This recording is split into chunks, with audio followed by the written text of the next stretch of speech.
I couldn't tell what you were going for there for a minute. It sounded like Duel of Fates, so I was going to join in, and then you went off track, and I was like, oh, that would have been very bad. Would not have made sense. Does it need to make sense, though? It shouldn't make sense. No, it really shouldn't. Problem is that I'm just too slow. Well, welcome back, everybody. Episode 5. The copyright laws, and that's bad.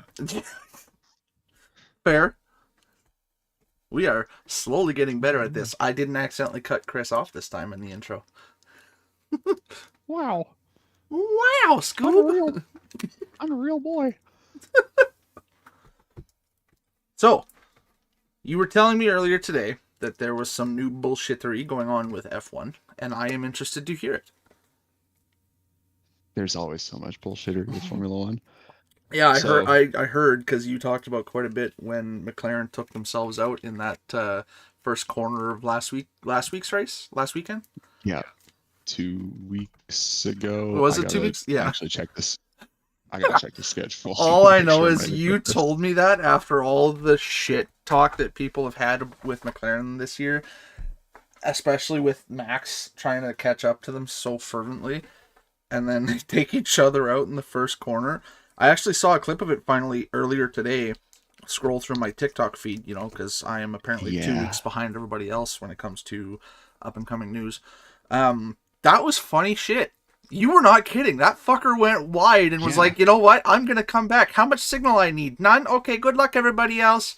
Like, when you watch that replay back, hilariously, so it's part of the sprint race. Yeah. On Saturday. And that specific camera angle was taken from the helicopter. Mm-hmm. So you have like perfect unfettered view of the corner. Right. And you watch as Oscar swings super far right, like he's going to go the long way around, which makes sense. It's like he knew something nobody else did. Like he was aware that was the secret. That was right. What the unlimited speed hack of COTA was. And then like halfway through the move, he's like, wait, but what if I did a switchback and went straight back through the corner? That's the fastest line. Mm-hmm. Because like he'd come through past a car and continued out wide. Yeah. So generally what happens is they'll cut back and they'll just cut the corner straight onto the straight for the next, like at the end of the corner. Yeah. And but he doesn't really do that either. He just kind of lazily lists to the left right into 4 other cars. They hit him. He takes his teammate out, and then the race continues. Yep. So the sprint race at COTA was, I think, 12 laps, and 5 of those laps from the first corner to race start again were under safety car. Yeah. No, 7 laps was just Max winning. I watched, like I said, I saw that clip, and I saw not only him take out his own partner, but the other vehicles he tagged as well. And it literally looked like you were saying, like he found some secret line, and then halfway through was like, oh, fuck, I fell asleep at the wheel. Time to turn back. And didn't even fucking shoulder check, nothing, like just ram. All ram. From the man that's currently winning the Drivers' Championship in Formula One, it's like the dumbest shit he could have done. That really was stupid. So going into the sprint race, he was ahead of Max by 63 points. So if he had finished top 8, like it's called, like the commenters will call it damage limitation. You're reducing the point swing. Yeah. So if he just finished in the top 8 in the sprint and top 10 in the feature race, he could limit how many points he loses. Right. Instead, he didn't finish at all because he made a dumb move. Yep. It's like he wanted to tempt Max with like, hey, I will let you have this so that we can race in the finals. Well, like conspiracy time. I wonder if he was paid off to do that. Can you imagine that? Paid off so that Max has a chance just to see who's the better driver. That would be... I mean, it's Max. True. And I feel like it was always going to be Max. I feel like that's like, an up and comer UFC challenging a fucking legendary wrestler or fighter. But Yeah. So Max took 8 points out of both McLarens for free by mhm. winning the sprint. Yep, which that's So already he in went itself a from big point gain. so he's 55 points behind going into qualifying. Yep. He qualifies first. He then wins the race. Lando finished second, so that's a 7-point gap or Right. swing for Max in his favor. He's going to reduce the lead by 7 points. Yeah. Oscar finished sixth, which is 10 points for the championship that's awarded. So it's a 15-point swing for Max. So going into Mexico, he's 40 points off. There's 5 feature races and 2 sprints left. Yeah. And McLaren keeps fucking it. The conspiracy with Formula One right now is that McLaren is favoring Lando to win, even Right. though he's not leading the championship, because Ah. Lando is the face. He's the publicly charming persona, Right. right? So like, well, what if we're right. He's their like poster if you've boy. ever seen the Gran Turismo movie, it's the moment at the end of that race where it's like Jan and the American guy, and the American guy's really good in interviews, but Jan was faster. And they're like, Right. but what if we just chose the American guy? He's good with the cameras.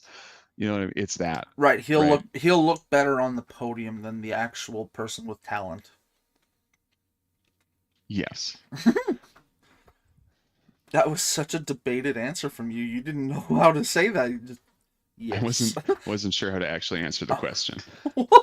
Stuff like this Okay. has happened before in Formula One. There have been conspiracies that things that have happened on track have been orchestrated. Right. There's a lot of conversations about whether or not the World Drivers' Championship is being staged. Okay. Which was a popular theory in 2021 when Max won his first championship against Lewis. Right. It was believed by and large that the FIA had orchestrated it because of the way the last race went. Because they went into the season finale and they both had the exact same amount of points. It was whoever won took it, right? Mm-hmm.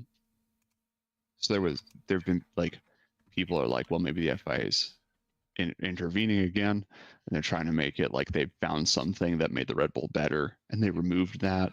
Right. So now McLaren's better. But then Red Bull figured out how to make the car work without it.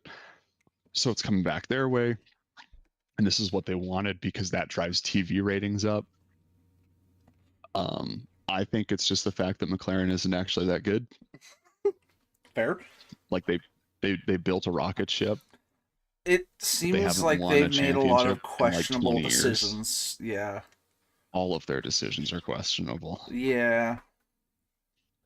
They let one of their drivers choose who pit first during a race, because like when you pit in an F1 race, you lose you lose time in race distance. Yeah.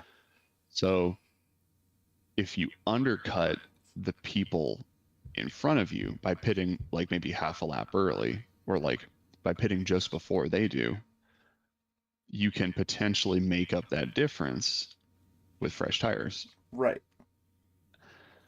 If it's your two drivers, it shouldn't matter. Yeah. Hit the one in front first.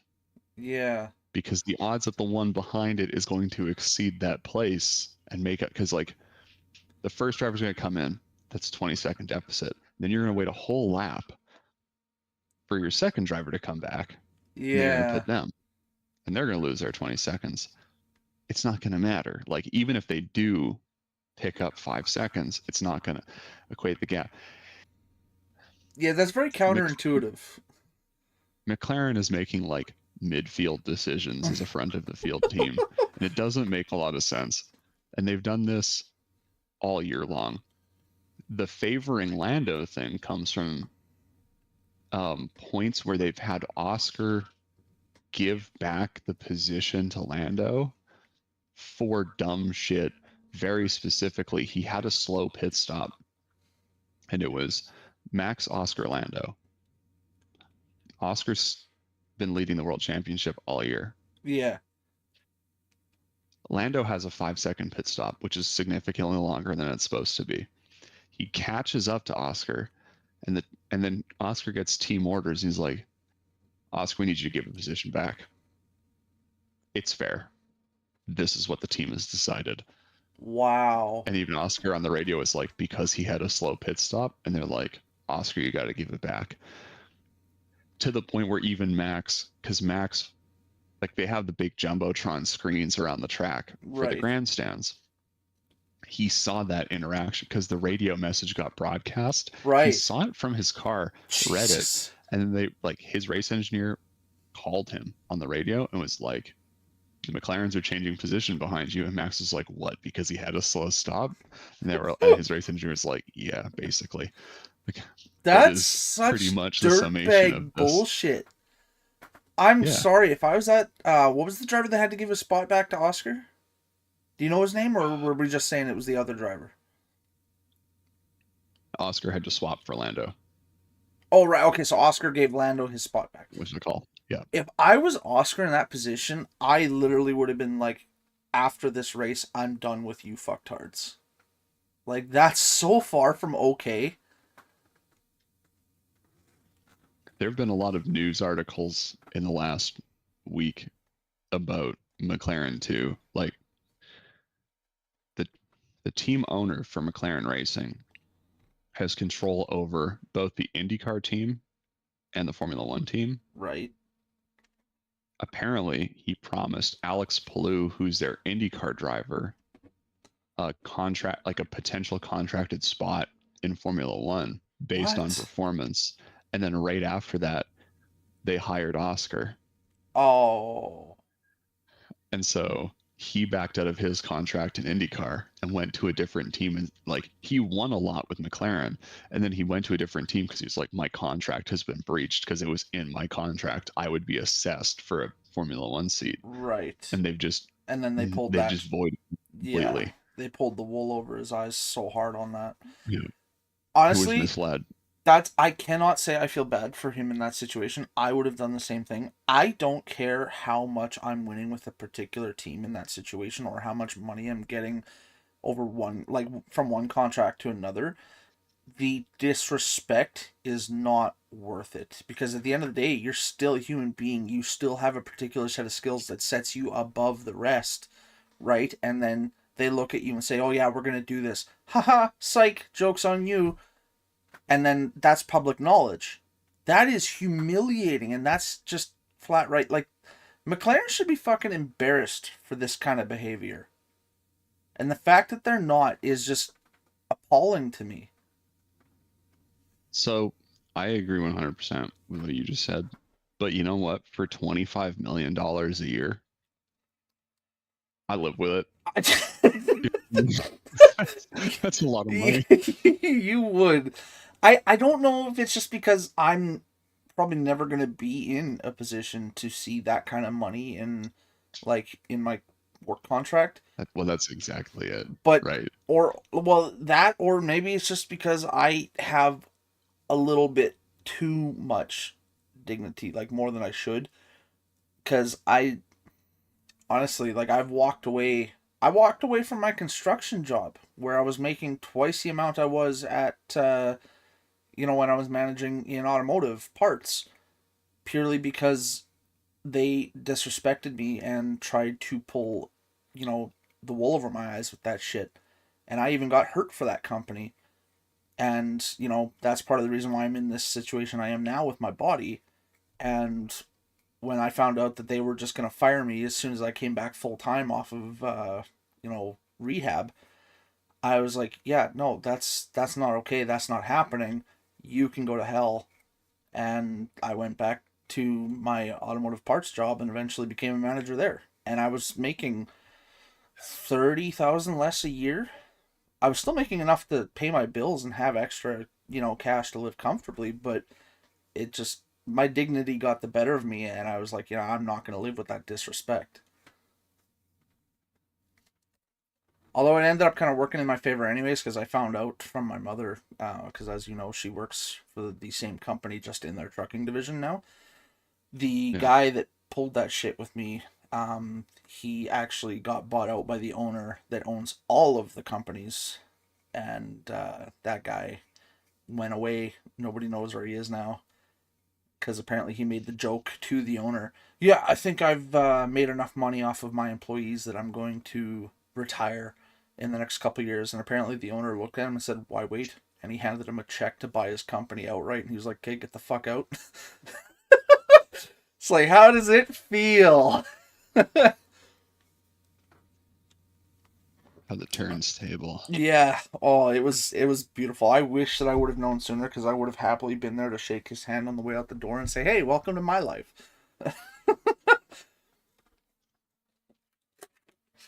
Like, this is the guy. Yeah, this is the guy that, in the middle of busy season, while we're trying to get all of the resources compiled for the apartment building downtown that the company has been making for the past like 7 years at this point, because they've been doing it wrong.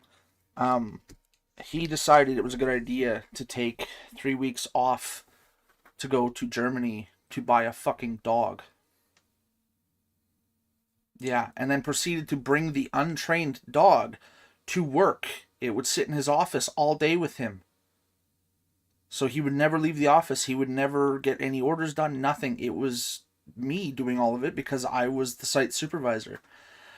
I do not know how this man managed his company for as long as he did, but I'm so glad he's gone, because when the owner bought out his shares from that company, he didn't even give the guy's daughter a chance to take over the company like she was supposed to, because she had actually just graduated grade 12. She grew up in the company with her mom and dad, because her mom ran finances, he ran the operations, and she was the secretary. And he looked at them and said, "No, you can go with him. You're not having anything to do with shareholds in this company." So he screwed their whole lineage. So yeah, it kind of made me happy on the inside a little bit, but at the same time, I know I shouldn't, because no matter how you look at it, that's another, group of people that got screwed over in the same way I did. But so it's a bit petty. But yeah, no, I thought of that, and I thought of what they did to the boy in the Indy Racing League there. And I just, I've been in that situation, obviously not with as much money. It is fucked that we are so readily available to treat other human beings like that.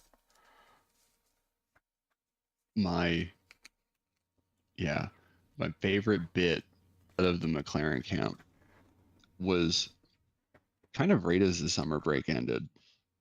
That was just about 6 races ago. Hmm. So it would have been about 2 months or so ago now. Right, right. The team principal. So in Formula One, you have the team owner, the team principal, then you have like your technical heads, Yeah, then you have your garage crew and your drivers. right. And that like there's like your driver camp is split and your garage crew splits with them. Yeah, yeah. The team owner, the person responsible for making the decisions on multiple interviews, was like, everybody was like, "What do you think your odds are of, a McLaren driver winning the World Drivers Championship this year?" He was like, "I don't know. Max is still there." And at that point, there was like a 120-point deficit Yeah. to Max in third place, and everybody was just like, "Wow, not even gonna bet on your own horse, huh?" And he was just like, "I don't know, like it's Max, like." And now Two. he's at 40 points behind, and he's still Yeah. singing the same tune to the media. He's just like, "I don't know, like Max could win it. It's like it's your job to make sure he doesn't. Like, Yeah, what why are are you you talking so about? confident that Max is gonna? I mean, to be Why fair, are you not? he's Why are you doing. not betting on the winning racehorse here? Like, Yeah, to be or maybe fair, you are. he's What do you betting know? he's betting on the winning horse, but the problem is the winning horse isn't who he should be betting on, because he should be betting on his own horses, and the winning horse is not one of his own. The fact that My when Max had a my 120 F1 point conspiracy deficit, theory is and this actually made valid by him. oh For the first half of the season, I had a theory going that the McLaren car was somehow technically illegal. Like they had found some group Right, of loopholes right. in the technical directives that they had managed to work around, and that's why they were so fast. And like why they because they like dominated the first half of the season. And I was like, they have like the car has to be illegal. There has to be something about it that's giving them a very unfair advantage. And right about the end of summer break, when the team principal came out, was like, I don't know, Max, their car fell off and they kind of fell apart as a team. And then Yeah. they won the constructors because they had that shit in the bag. They were like 680 points going into the 17th round of the season. Yeah. But like why are you not betting on your own driver? What do you not know? Yeah, it's almost like their vehicles went from being obscenely better for various reasons to as soon as people started questioning it and like bringing it up more often, they were like, "Fuck, okay, we need to." Everybody was questioning it. Yeah, we need to stop that, and then their real talent showed itself. So It either way, it it's has been a not been a wild good. season. Yeah, it's been interesting, and I've just been hearing what you've been telling me. I haven't actually been fully paying attention to it because I've been paying I attention to the baseball series this year. Because for the first time since the 1993, Jays are going to the to Worlds, Jays right? have, yeah, they beat the Mariners in Game 7 4-3. They were able to hold them off for 1.5 innings without anybody scoring a point, which in itself is a big feat to do. Because like in the 8th inning, we were like, okay, tensions are running high, and then the fucking Jays pitcher struck out 3 batters in a row. Nobody made it to first base in the 8th inning. We're like, God damn, they fucking locked in. A bunch Fire of my people, customers have been people talking about trickle. it, but Yeah, that's it. fire people trickle into the podcast here and there. It just kind of depends on what we're talking about. If it interests them, they stay. If not, they leave. It happens. It'd be like that sometimes. Yeah, it do be like that. But yeah, Can't no, be like I do unless it is.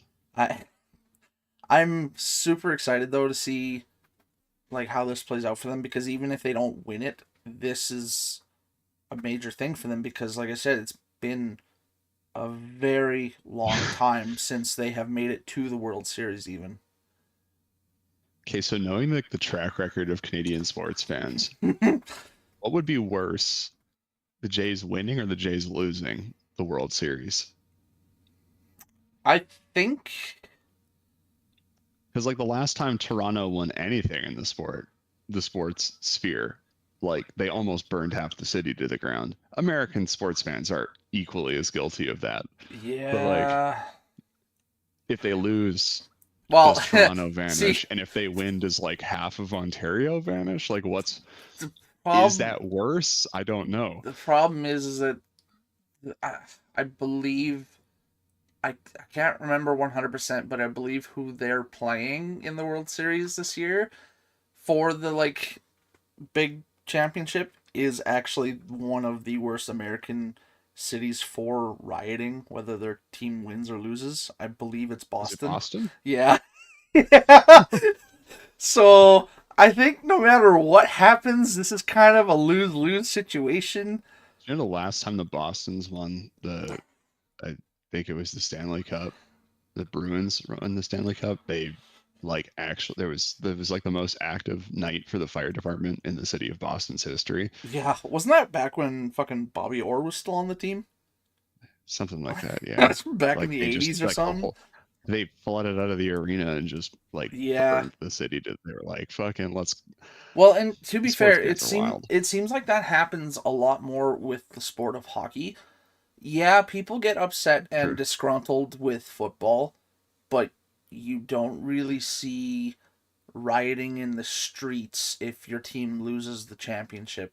Like, for example, look at us. How many times have the Riders made it to the championship just to choke for one reason or another, and we just look at it and go, "Oh." We I just think that's because Riders fans are just used to being the 13th man at this point. we're just used to being eternally sad. Yeah, yeah, Can't get any worse. it's all a write-off. Yep. We're just eternally at rock bottom with that championship. The Grey Cup is just always elusive. I don't know And honestly, if the Riders win the Grey Cup this year, I'm gonna drive to Regina and I'm gonna go steal a street sign. This is Rider Way, or whatever the fuck the street to Mosaic is. I'll just go steal a street sign. honestly though, with It'll baseball, be funny. I feel like the worst thing that would happen with rioting in baseball is you might hear about a couple people getting so angry they burned their own houses down, but I don't think it would be widespread because I can guarantee you my grandfather is going to be one of those guys. If the Baseball fans get so mad they just burn their own house to the ground. if the Jays lose, What would it take? so yeah, here's why hello Stephanie. Here's why I say this. 1992 and 93 when the Jays won back-to-back World Series. My grandparents were there for both of those games. They didn't get a chance to win in 94 because that's when the big pitcher strike was happening, so there was no World Series that year. Ever since then, the Jays have not made it to the World Series as far as I'm aware of, or if they have, they haven't won. My grandfather is so pent up with anger and aggression from the past 32 years that if the Jays make it to the final game and lose, I think we legitimately will have to go out and collect some stuff before he starts popping shots off through the roof because he's got access to 5 fucking 22s, a bunch of vehicles that can ram into their building, and a lot of fire resources. He is. If they take it to Game 7, they play in Toronto. Not that anybody's gonna be able to afford to go to that game. Yeah. Tickets for Game 1 of the World Series have already been posted. I think they're going for like $6,500 a piece That's fucked. for Friday night. Like, It's insane. I know this is a stark contrast because of the sports. But I wonder if people realize if they're paying $6,500 for a ticket to a baseball game. I don't care what the circumstance is. For that same price, they can get an all expenses paid, which includes meals, hotel, flight, everything, to a fucking WrestleMania match with WWE. Like, legitimately, last year's WrestleMania, to do like the 2-night weekend, all expenses paid round trip tickets that included your flights, your hotels, your foods, and the only thing you had to pay for separately was transportation to to and from the arena, so taxis and stuff like that. But the tickets for your seats, which were floor seats, $5,800 a ticket. Whereas these guys are paying $6,500 just for a fucking ticket to a baseball game that doesn't give you anything else, just access to watch the game. So that's pretty good for like that much money for a wrestling ticket. Yeah.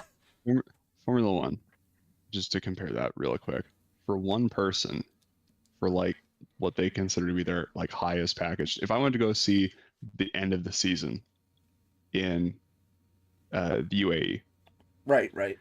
it's is that where end of season is this year? Yeah, it's always in Abu Dhabi. Oh, I didn't know that. After taxes, I'm $6,800. Exactly. That gets me a 3-night stay in the W Hotel, right? Their penthouse. So I'm high enough up I can actually see the track from my hotel room. So that already plus is pretty good. 3-day. Yeah, plus you get all of your food and drinks for 3 days. Yep. You have they have like people to guide you around. You get a paddock pass so you can walk the pit lane when the track's not hot.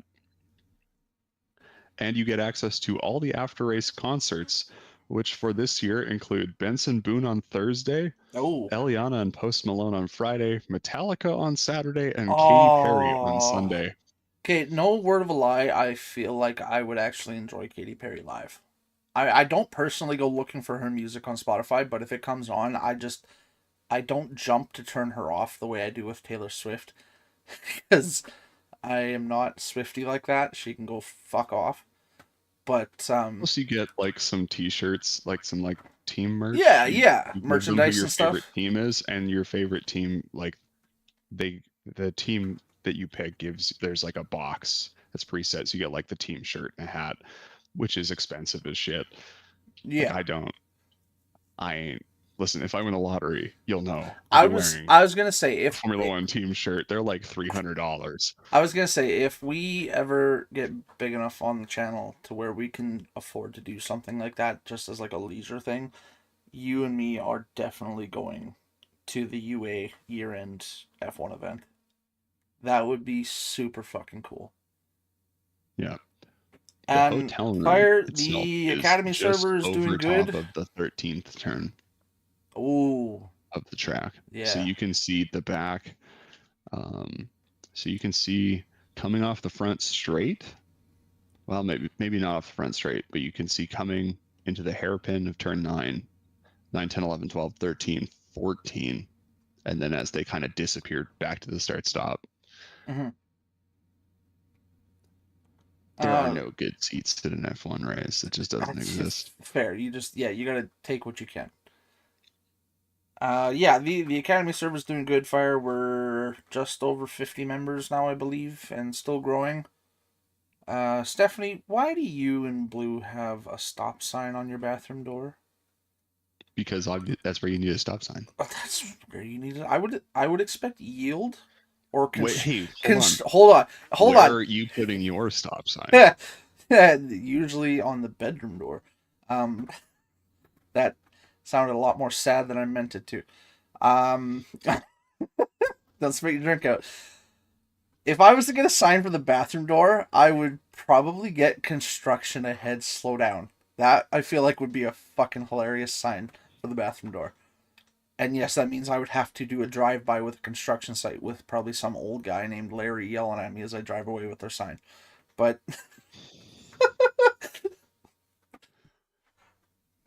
but yeah, no,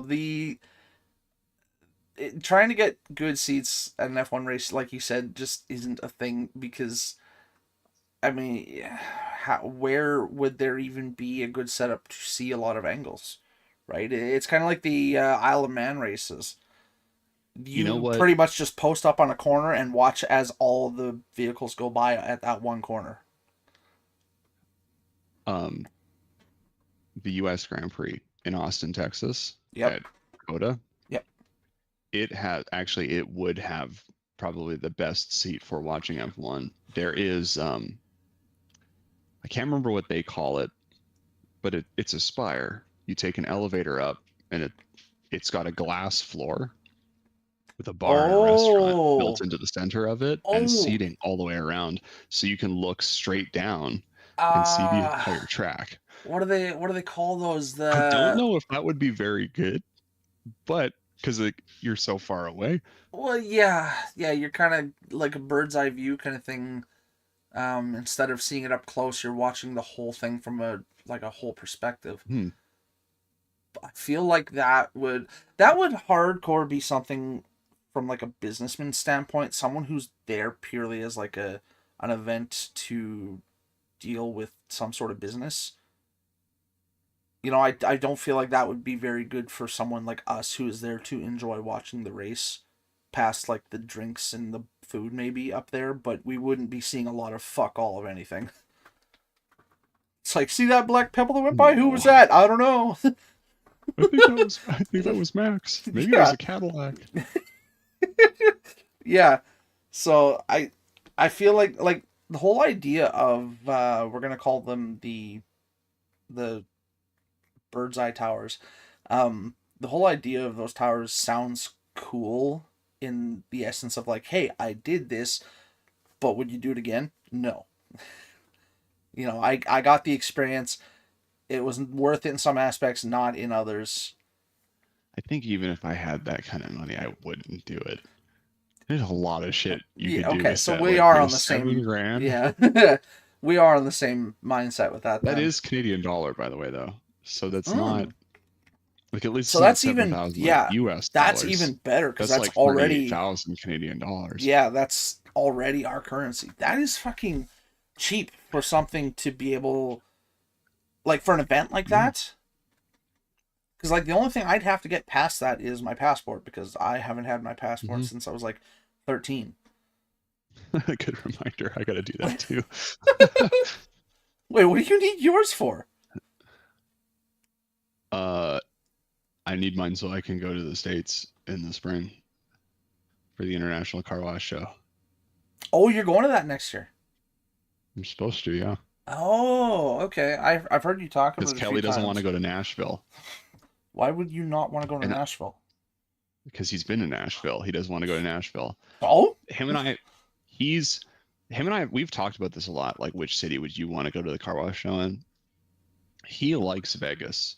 And like, so it alternates every other year. So one year is always Vegas, and then the next year is a different city. right. So this year is Nashville. The Next year year will be got Vegas canceled again. because of the stay-at-home order. It was Ah, supposed to be, I think, Houston, Texas. that probably would They've have been a done good them. one. They've done them in like Chicago and Salt Lake City. They've done them all over the continental United States. Yeah. But he said of all of the ones he's done, he hates Nashville the most. It's the worst car wash show to go to. I was like, well, how do you figure? He goes, because there's no hotels near the event center. So you have to be up super early to like take a bus or an Uber across town to the event center. The event center is like right on Bourbon Street. But if you don't want to spend like $300 a night to stay there, you have to go like the other end Yeah. of the city for a hotel. I was like, yeah, that's fair, I guess,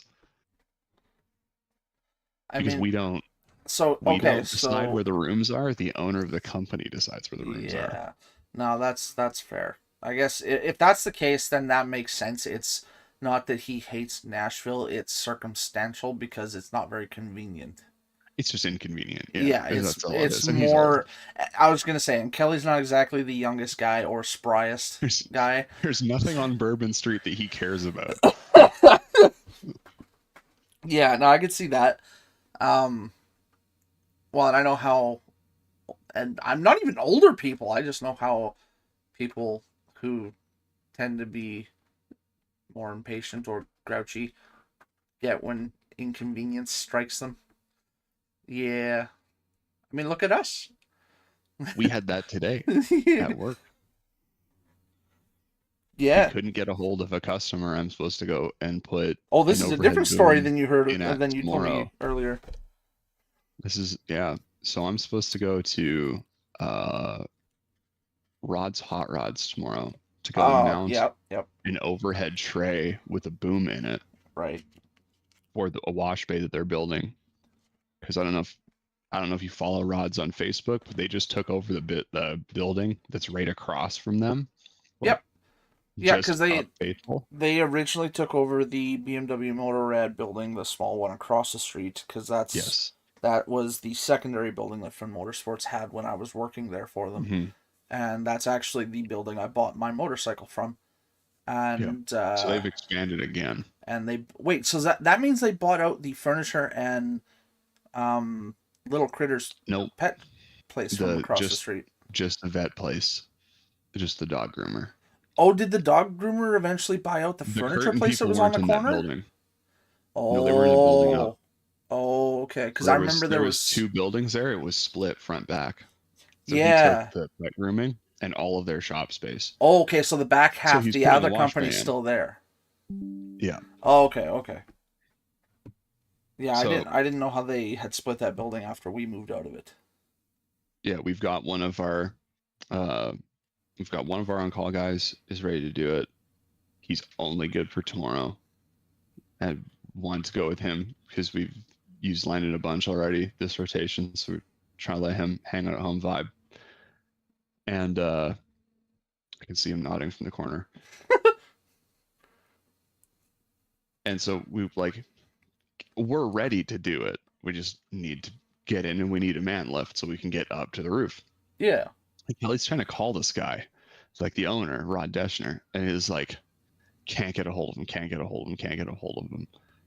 All day today. And then finally at like 3 o'clock in the afternoon, our phone rings. Rod's Hot Rods, and we're like, all right, cool.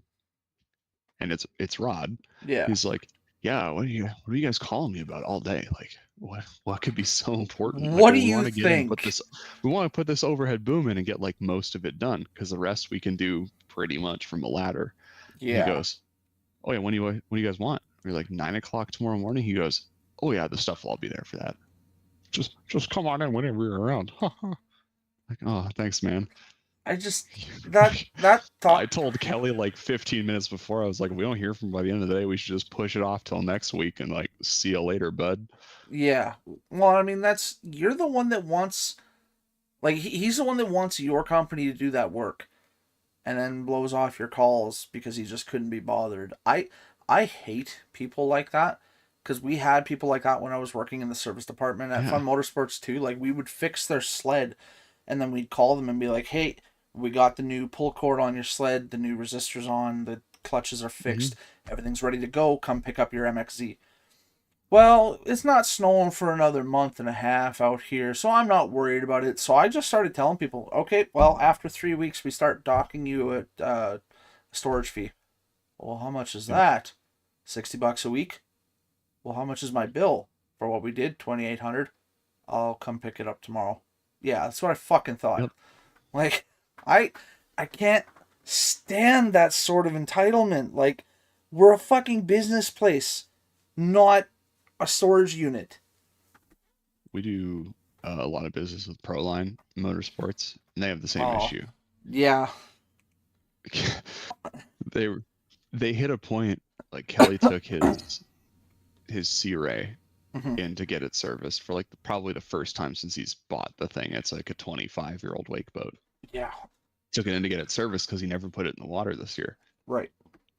And he brought it into town beginning of August, Mhm. I think. Kind of like right after the fires subsided enough that he could get in, like he could just go to the cabin as he wanted again. Right. Like end of September, they still hadn't called him to tell him it was done. Jesus. And he was like, should I be concerned? And I went, only if you want to take it back this year. Like, if they Yeah. aren't calling you to give you updates, then it's not on you if you can't drive it back to the lake in January when it's done. Yeah. Like that one's pretty firmly on them. Yeah, Because it was because like they're an oil change, spark plugs, plug wires, and then like a winterization. yeah, and there And was no it took effort them made 2 to months. contact the customer. It took them 2 months to get, like, apparently, to get the tool that they needed to do the spark plugs on a Marine Master. Yeah, on a Marine Master 305, because this isn't Mm-hmm. this is like a complete in-frame Yeah. engine boat. Yep. And I was like, really? Like that was the excuse they gave you? Yeah, that's what they sold me. I was like, oh, I mean, all right, I guess. On that side of it, I do get it when it comes to the tool acquisition, because tools in the motorsport world are literally like finding your golden egg after a long treasure hunt. I thought it was hard to find tools, like special tools, when we were working in automotive and like when we were going through school and stuff, learning about all this shit.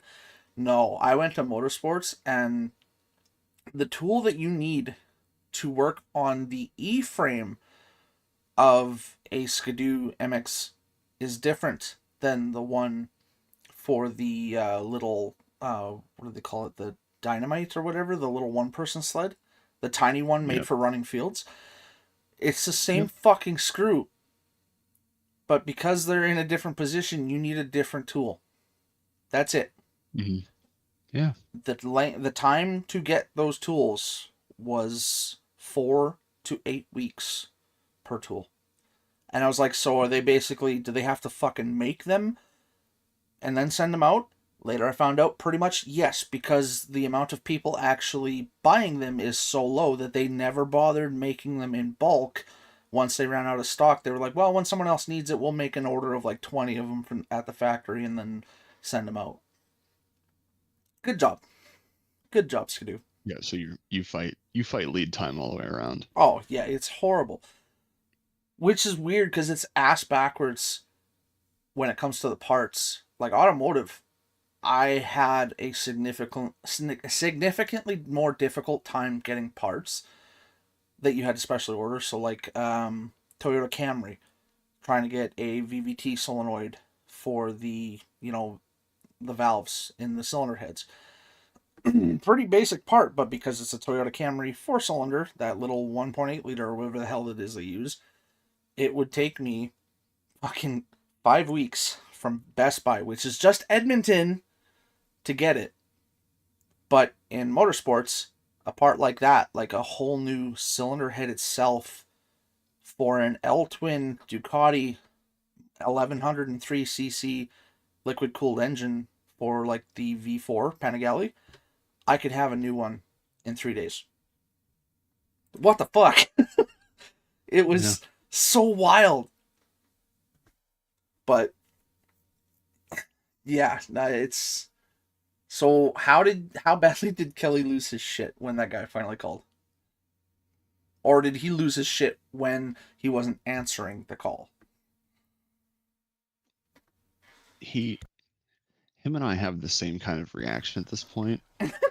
Is You that we just sigh and 1,000 yard stare out the front window. you've attuned to him. Yeah. So it like because it didn't matter, right? We were gonna just go over there anyways. We just wanted to give them the heads up that we needed the Right, man lift that he has on site. right. But yeah, it was like he was losing his shit for a little while there. It was pretty funny. I mean, I'm not surprised you found it funny. You enjoy torturing that man. I do. It's really fun. On that note, given who the shop you were dealing with, what are your thoughts about Rock and Rod's Customs or Rod's Customs? Sorry, Rock and Rod's is the restaurant. I mean, he's a used car salesman. I need to say no more. Yeah, fair, and especially with what he sells. I know his business model is. It Yeah, is like, you know what, he's making money, good enough for him. I I'm think not gonna buy a car from him though. the I think yeah, exactly. I think the moment I realized that people in this city, at least a few of them, have more money than brains, was the Mm. minute someone bought a 1975 Trans Am from him, which isn't even one of the good looking ones. Like if you were getting Smoking the Bandit one, I could understand. But no, he bought a 75 Trans Am that had a fucking 307 in it for $99,000. That's what this guy rebuilt it for and sold it to this customer for. Fucking Rod. And I was like, the fact that Rod is making this kind of money off of these like generic American classics is Hmm. wild to me. Last summer, he had a '72 Chevelle that he was selling for 117,000, and it was in a flat blue paint job. And I was like, okay, what the fuck? Somebody was dumb enough to buy it. My favorite that I've seen him run through, he might still have it, was a 71 Hello, Chevelle rookie. SS. And it was a 454 car. And it wasn't an I SS car. think I remember It was a this.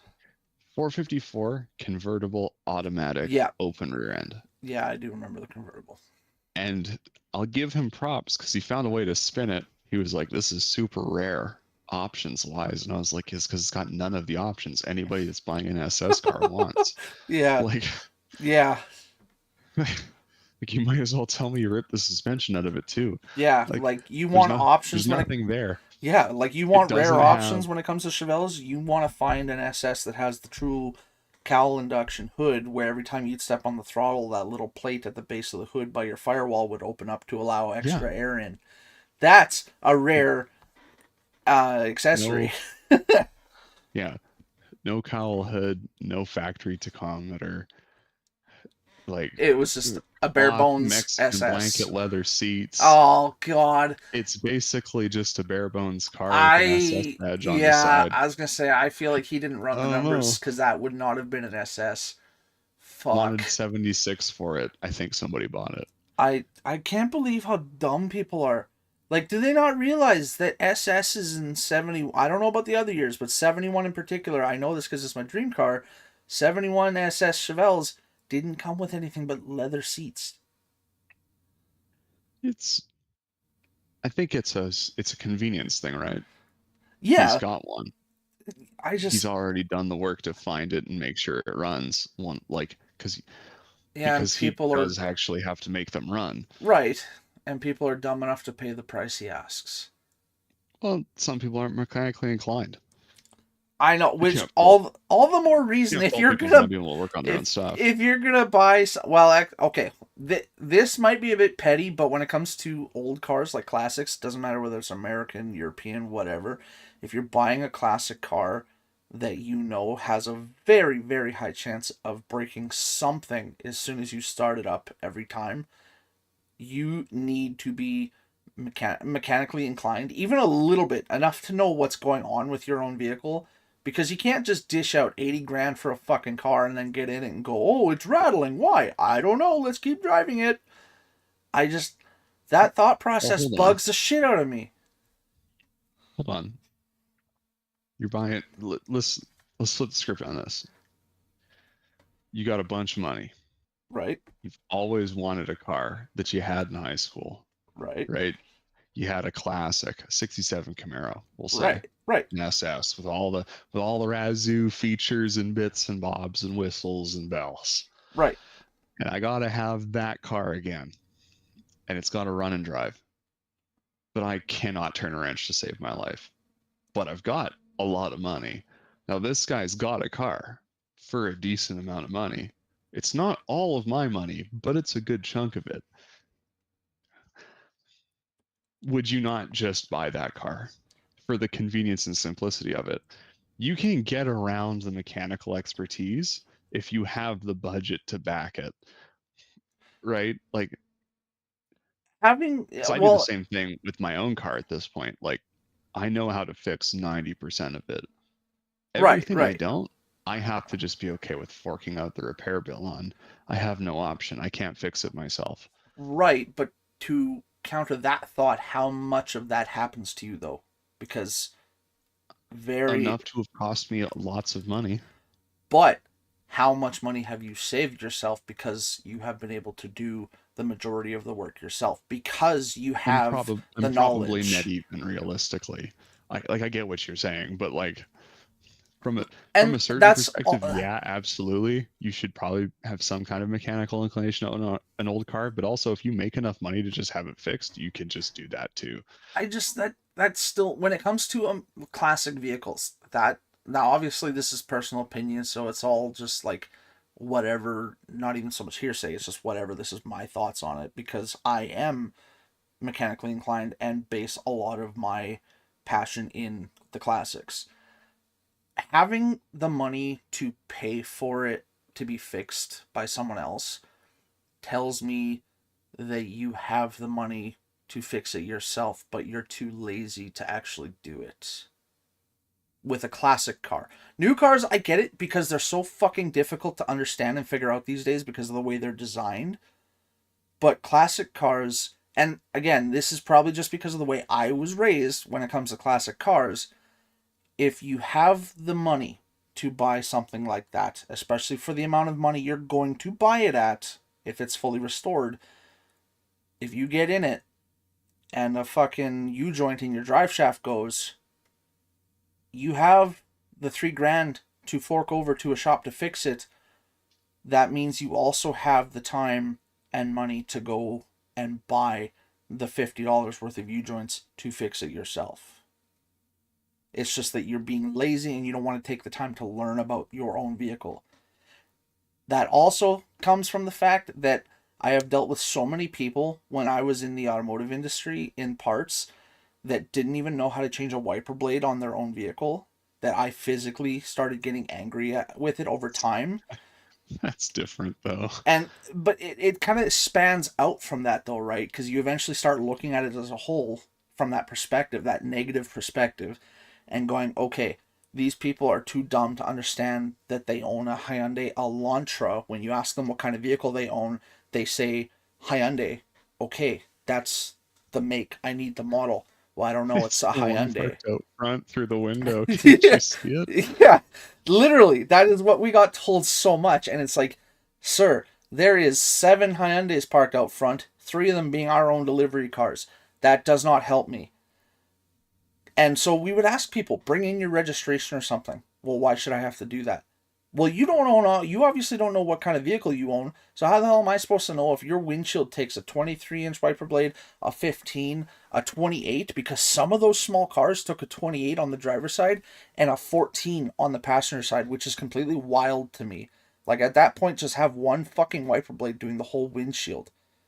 Because that windshield is shorter than me if I was to lay across it. But it started spanning out from that thought process of like these people coming in with these old cars asking for parts, and they had no idea what to do, because we had a lot of them actually ask, so where's your shop? What do you mean? We don't have a shop. Well, you're a parts store, so you must have a shop so you can fix this for me. You have a 1933 Ford Tudor. You're looking for a headlight.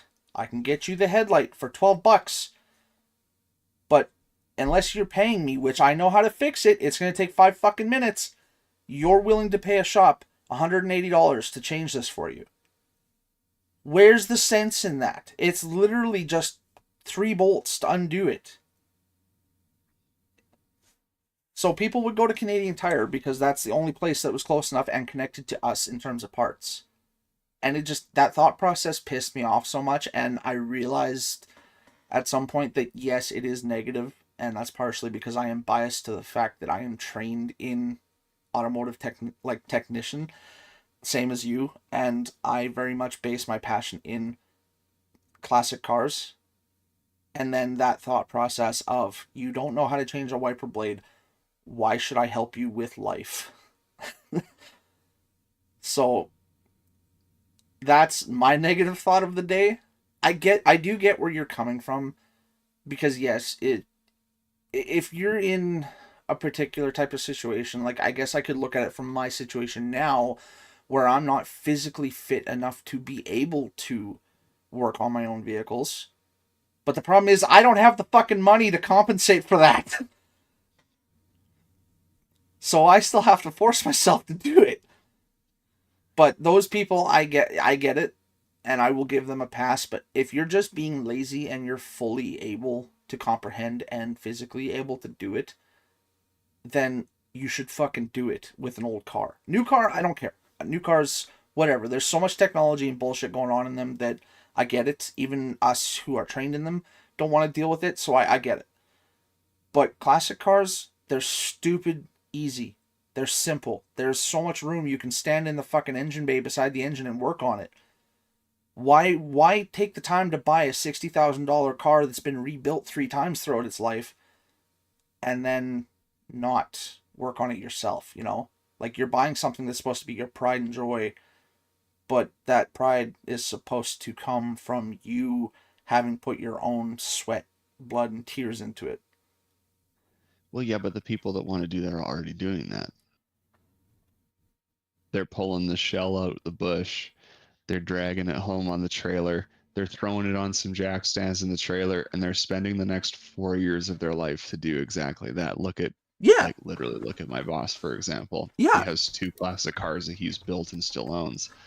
Exactly. And the other side of the argument on like the skills and abilities side is the time side.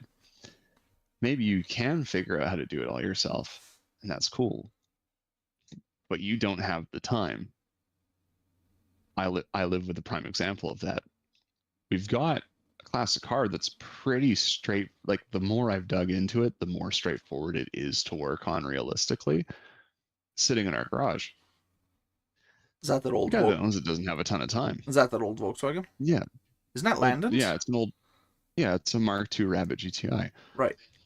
From a mechanical standpoint, the vehicle itself is not so complicated as to be unapproachable. Right. But you do still have to have the time to work on it. But that's which, Landon's vehicle, right? well, yeah, but like lots of the time, he's gone. So he's gone half the year, and when he Exactly. is home, like life is busy. You don't always have the time to do something. So So if you can it's afford to circumstantial. just throw the money at it, yeah, Yeah, it's circumstantial. I'm talking about the people who have the money, they have the time, they are just purely being lazy about it and saying, well, instead of paying the $100 for the part and taking an hour to do it, I'm going to put my car in the parking lot of a shop for the next 5 days and pay them $1,000 to do it, you know?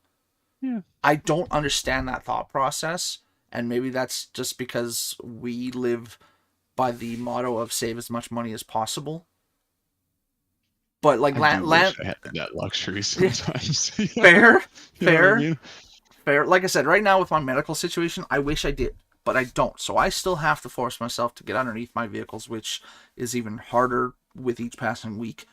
But Landon's situation is one of those circumstantial ones because he, like you said, is gone half the year, and his work is really fucking important.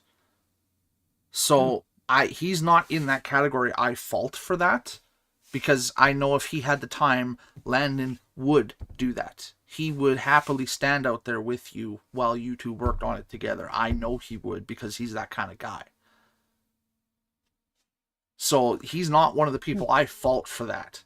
It's purely just the category of people that have the money, have the time, like the people who buy a car from Rod's Customs and then send it back to him to fix it when a bolt breaks on it, which is like every other week with old cars because people don't understand with buying classic that it's a never ending Doppler effect. As soon as one thing breaks and you fix it, three more things break. That is always the funniest to me.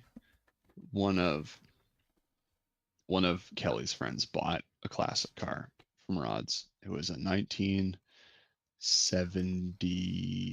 it was a 69 Roadrunner Yeah, or yeah. Superbird. I I can't remember. think I remember that It one. was a He beat hasn't body had mill too car. many of those. Yeah.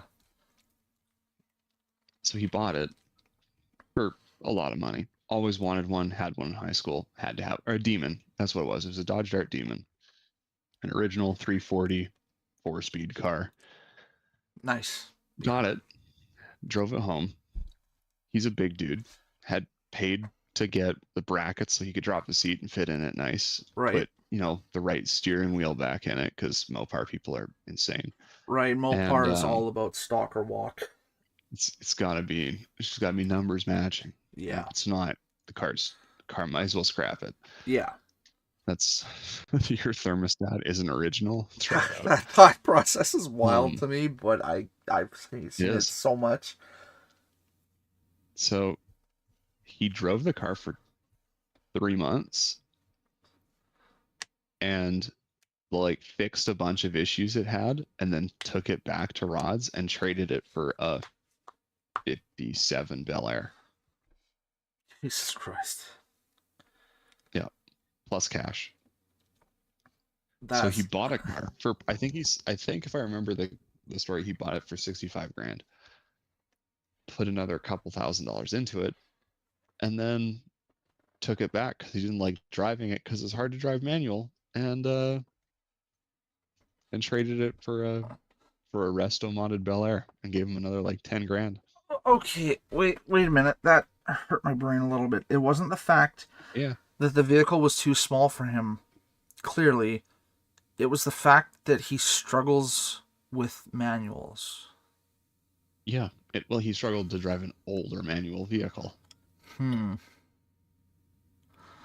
I know that one Remember, probably old hurt. manuals I are like you're pushing the pressure plate forks down. Right, yeah. There's no Yeah. assistance to them. The leverage Like one system to one is effort. not as It's nice bad. as they are nowadays. I will give him that. But I imagine that still probably hurt you a little bit on the inside because you are very much pro manual.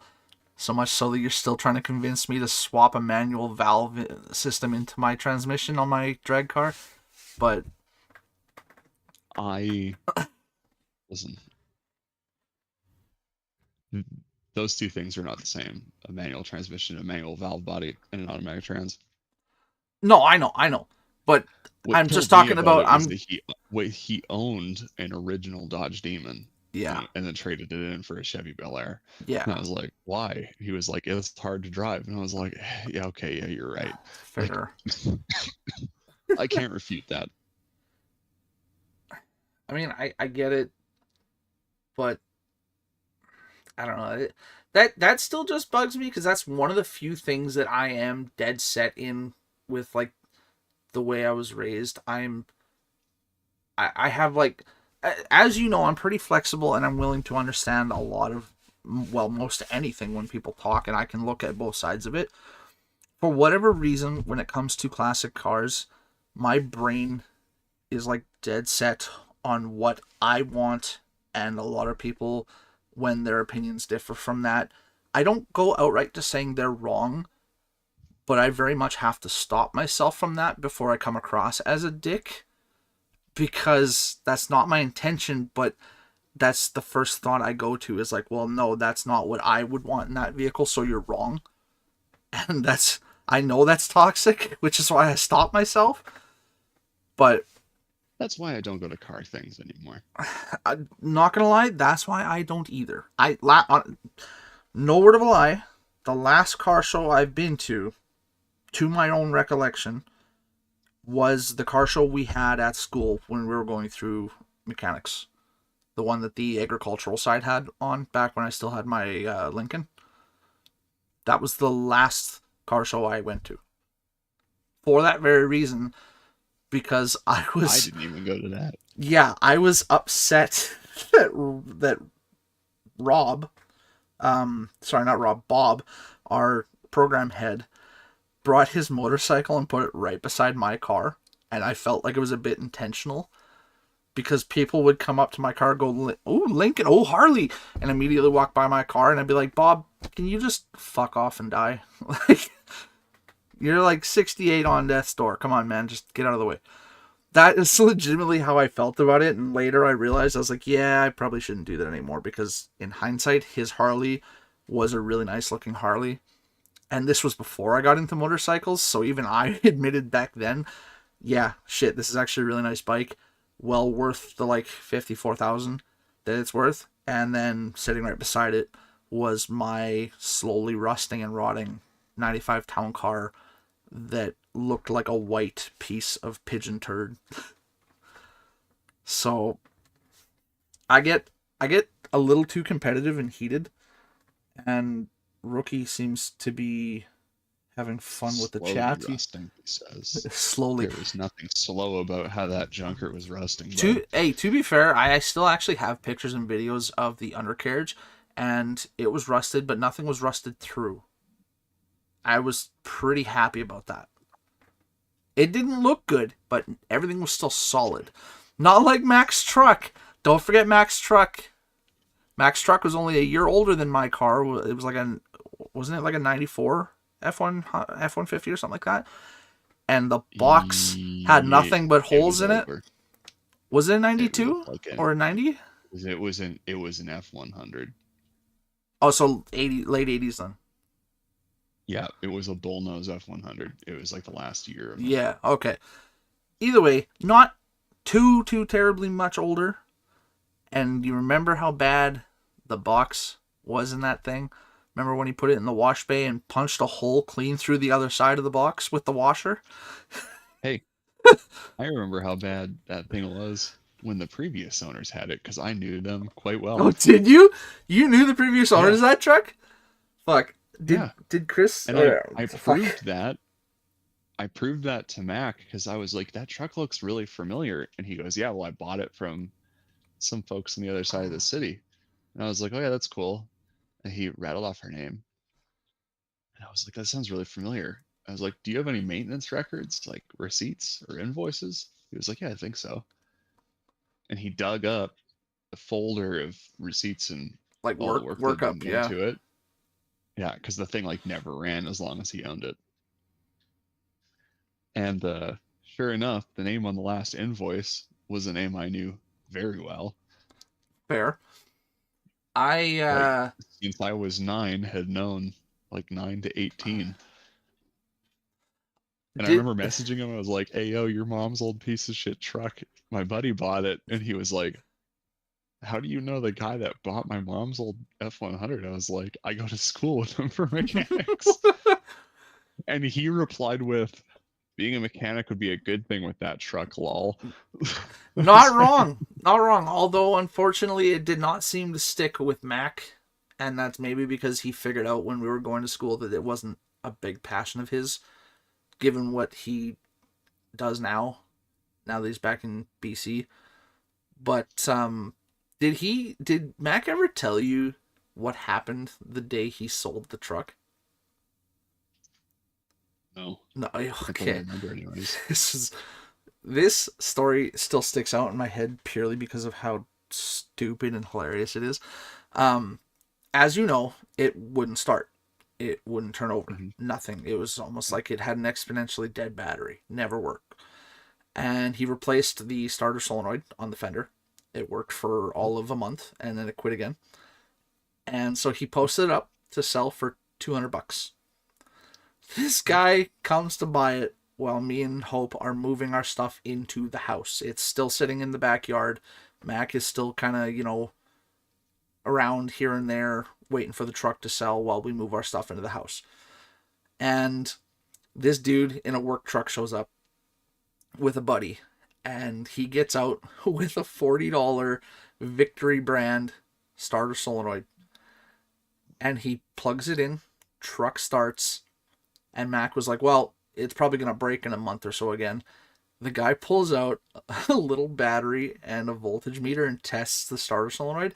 No, Mac got a bad starter solenoid and never bothered to check it or warranty it. So he lost a truck that he easily could have gotten like $1,000 for. The guy bought it for $200 off of him because the way this guy did it, this guy knew because he had a whole shit ton of starter solenoids in the box of his work truck.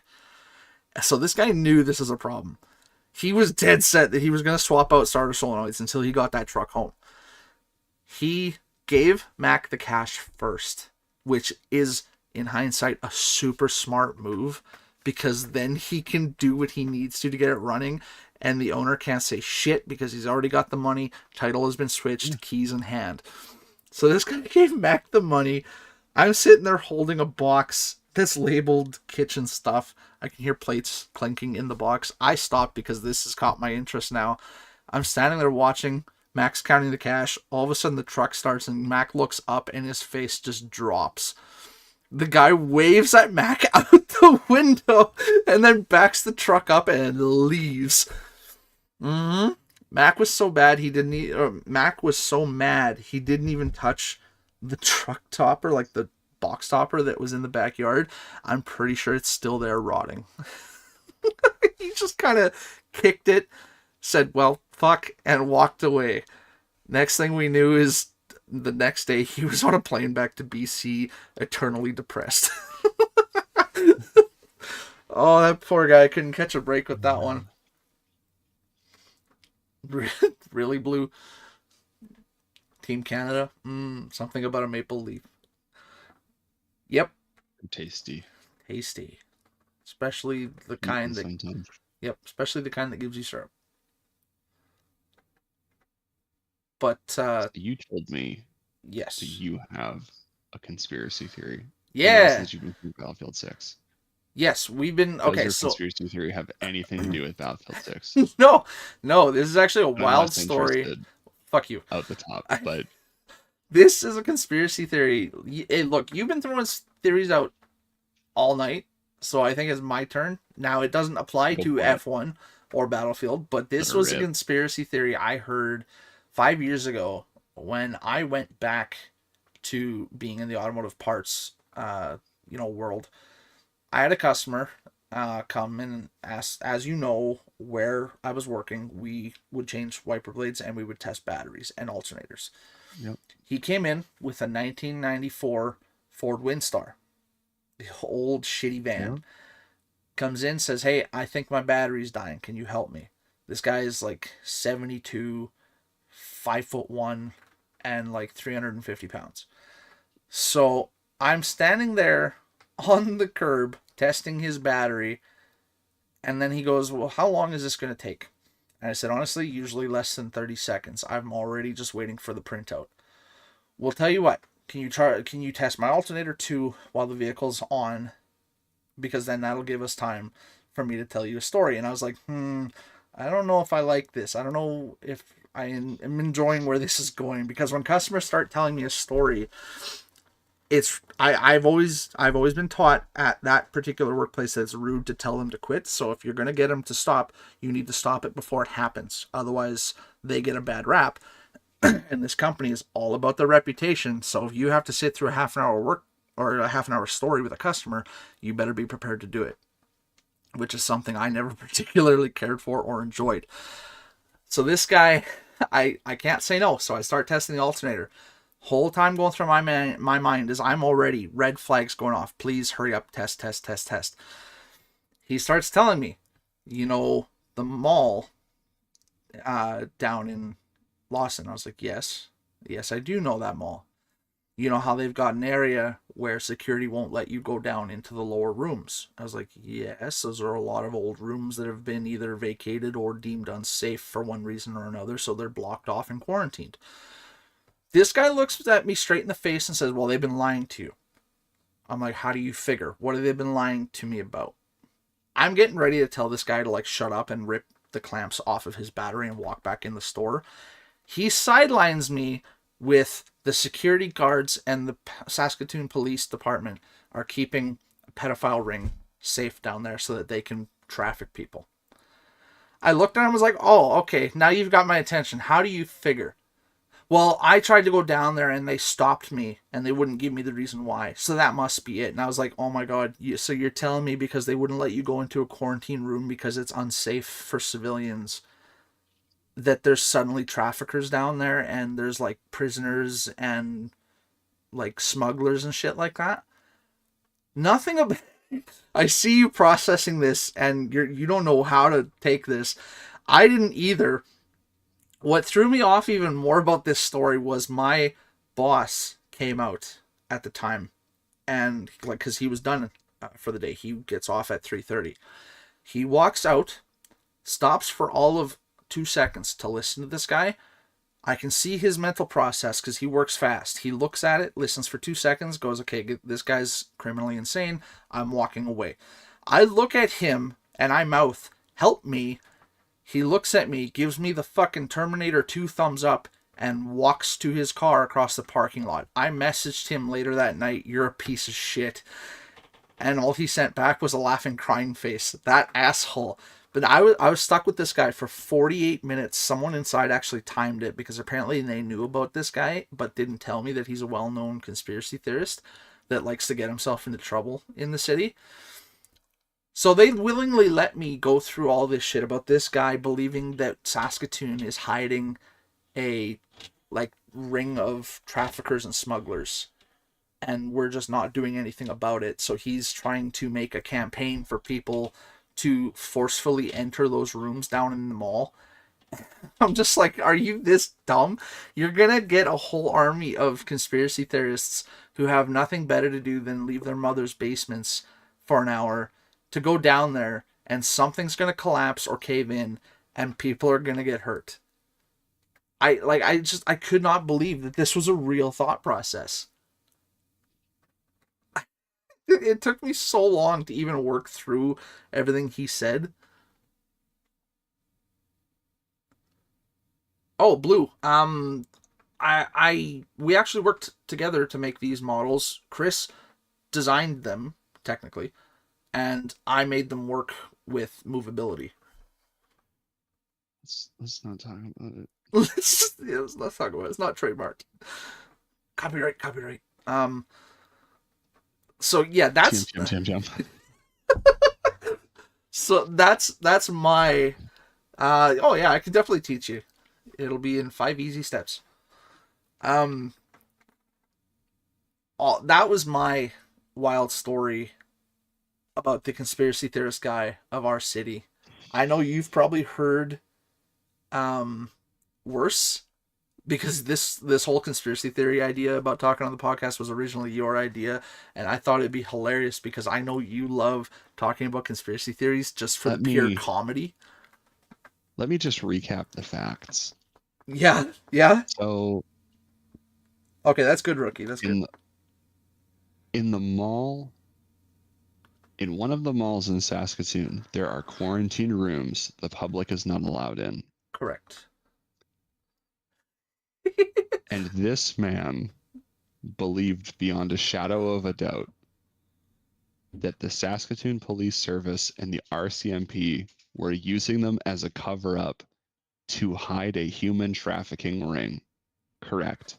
Purely because he was not allowed to go into them. Yes, he tried to, and he was And stopped. And and his point of evidence for this was that they stopped him from entering these rooms yes, that were under quarantine. yeah. So he went on this 48-minute rant because of that, about how this smuggling ring has been happening since the 70s, ever since we started letting immigrants in.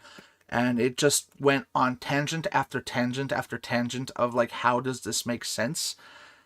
And it got so out of hand that at one point I stopped listening, and I legitimately thought about losing my job that day because it was not worth it. I was getting paid minimum wage at the time. I was like, this is not worth it. I do not get paid enough for this shit.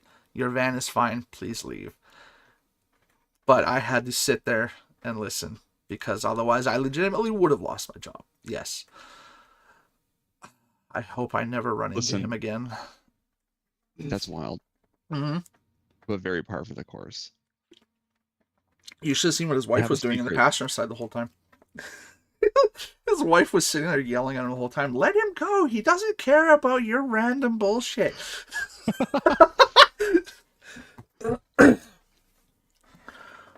Oh, that makes it even better. Yeah. That's so funny. That's actually insane though. The premise to that. Do you believe that? Did you catch what I said? It's a conspiracy theory that this man spouted off? No? Okay, so let me run this one back for you. I gotta run this by the people in the live studio audience. Hold on.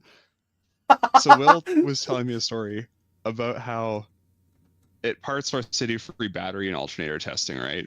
And just, if you need a battery, we'll come up, we'll test it, make sure that's the case, and we'll move you on your way. If you don't.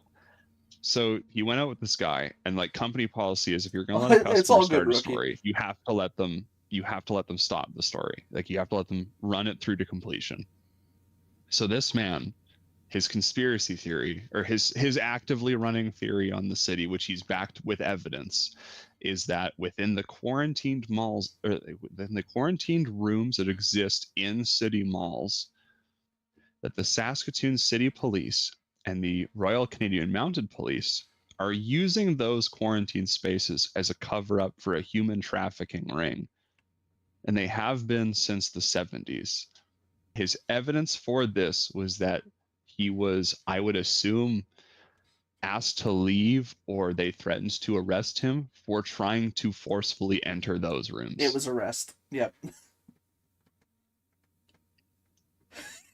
Give that. All the meanwhile, his wife yelled from the passenger seat to quit spouting his random bullshit because the employee at the part source doesn't care. Which checks out. That is a wife that's heard it all before. Yeah. Is exactly what that is. Yeah. That's man, his van. That's clinical levels of insanity. Is what that is. His van was one of those ones that had like a bunch of fucking newspaper clippings all over the place inside of it too, and a bunch of like Burger King wrappers and shit. Like he had spent nights in that van, whether it be because his wife kicked him out of the house or some stakeouts have occurred in the 94 Ford Windstar outside of Center Mall. Yeah. He's proving his point. Yeah, exactly. Another. Exactly. That's so funny. Oh, I could not believe it. I have not told that story since I first heard it, because I knew if I tried to tell other people, I would get called insane for listening to it. At the point I'm at now, I'm just like, you know what? I'm fuck being insane. People need to hear about this. Here's the thing about conspiracy theories. You've got to listen to them, because there's always something within them that can be grasped as funny. Like, they are all... I've heard a lot of conspiracy theories. Yeah. and I really enjoy them because they're all goofy to me. Like, because lots of them are just like, we think this is what it is, and you're not going to convince us otherwise. Right. The Earth is flat. The moon landing is fake. It was directed by Stanley Kubrick. Yep. Like, The director who has lived forever. Bigfoot exists. Area 51 contains aliens, modern military fighter craft that are being tested, being spotted as UFOs. So UFOs are clearly real. Yep. The Loch Ness monster. The Hollow Moon one is probably one of my favorites, because there is a little bit of like, you can see why they would think that. It doesn't make them right, but you can't totally count them out. The Earth is a donut is a personal favorite too. Earth is hollow is a favorite. I've heard the Earth is a donut. That one always gets me. My favorite thing about people that believe like in the hollow Earth theory is that when you point out that like mining operations exist where we go tens of hundreds of feet down in order to extract precious metals, like in places where you can't strip mine it, or like deep well drilling, Right. like offshore drilling rigs, which are tapping into oil pockets that are tens of thousands of feet below sea level. Right. Like they exist. So like, where's that oil? Where's it coming from? The Earth is hollow, and they're like, well, obviously it's obviously the layer that we reside on is deeper than we found the limit to, but it's obvious, like it's got to be hollow. It's like, okay, cool. So you're telling me that one day some poor fuck is gonna poke a hole in the Earth shell, and all of the water is gonna disappear? Because like that's how that would work, right? Because gravity exists. Like we acknowledge that gravity is real. And they're like, well, obviously gravity is real. That's what holds the shell world together. Oh yeah, no, you know where that oil's coming from? It's underground oil lines that we haven't found yet. We just keep drilling into them by accident. That's being made by That, an underground that the ancient species. civilization Yeah, left before yeah. us. Literally Darling in the Franks bullshit with the magma pipes and klaxosaurs. Like, how fucking dumb can you get? I think My favorite thing to do, yeah. and this is something that I heard, I think it was a comedy special I watched, is when you hear when you hear an outlandish comedy or not comedy, conspiracy theory, Right. the number one tactic is to one up them. Oh God. All right. Yeah. Because so conspiracy theories are innately a little crazy. Some of them have some grounding, but lots of them don't. If you can come up with a conspiracy theory that touches on aspects of theirs, but is significantly harder to prove, it makes them question their reality. Right. So they have to go back to the drawing board on what they think they know. Yeah, because they start they're altering their awake, facts and right? yeah. There are some cool ones that I like.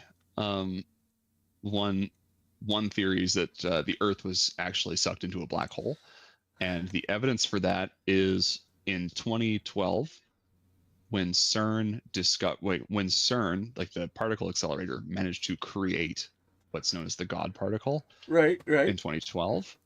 It's believed that what actually happened is that they created a black hole and the Earth was sucked into it, and we just haven't figured it out yet because within the extreme gravity field of a black hole, time dilates differently, so we're just kind of living a weird half-life.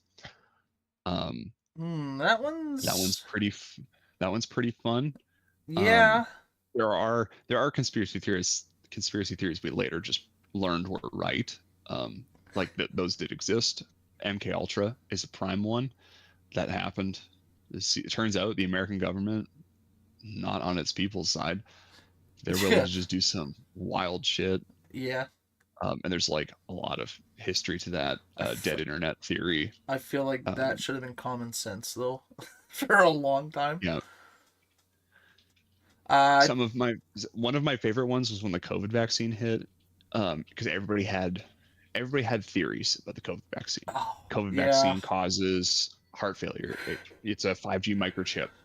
It implants a tracking device. Yep. It's going to cause you to have a stroke. So they're just trying to thin out the elderly. so it's like to reduce the overpopulation problem.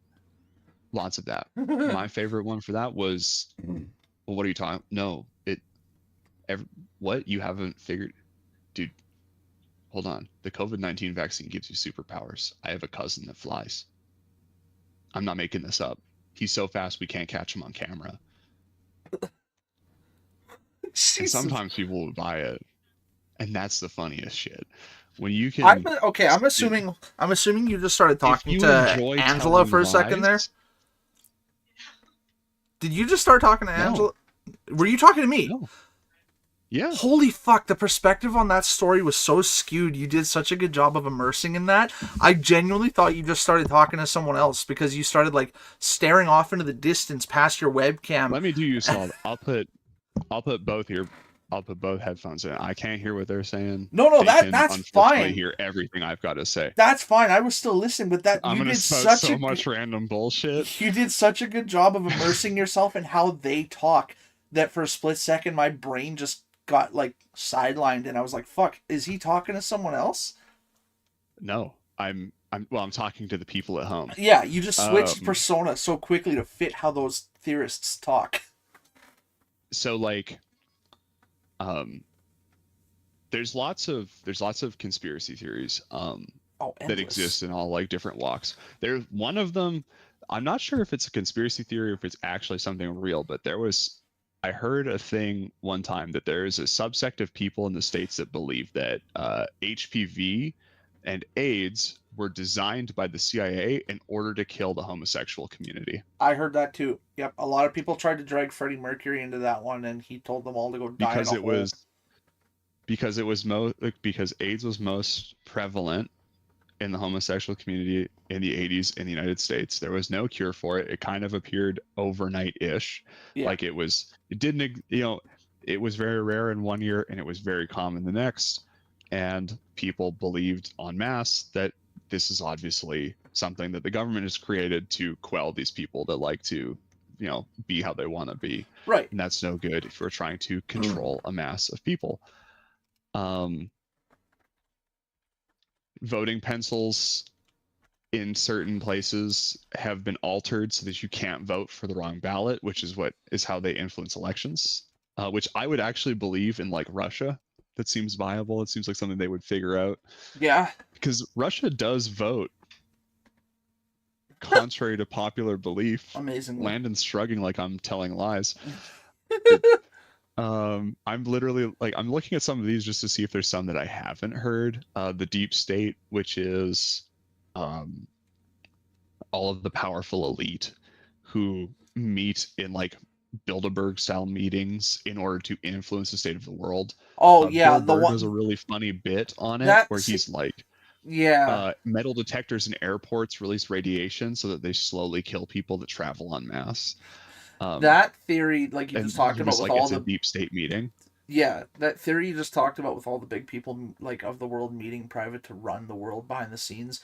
That theory I remember actually stemmed from someone who tried to prove the Illuminati was real, and once they like fully just got shunned by society, they started that new theory, which was basically Illuminati without saying Illuminati. Well, see, and that works out because everybody knows that the Illuminati actually house their base in the Denver International Airport. Right. Alongside the stonemasons. So that makes sense. They would be deep state, given your logic. See, it all comes full circle. Conspiracy theorists can take pieces of other ones that maybe don't fit the narrative, and they can just continue to build until they've got their own weird worldview thing going on. So, anyways, Rookie made a good request. He is interested to hear about theories that turned out to be true. So the big one that I can remember is MK Ultra. MK Ultra was real.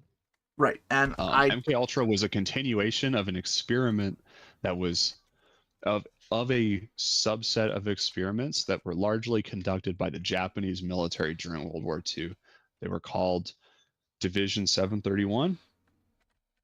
I looked over at my World War II history buff, and not history buff, sorry, but So there was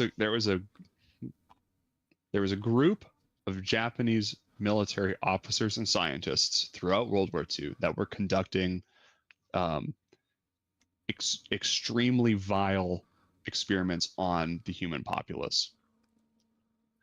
They had lots of experiments.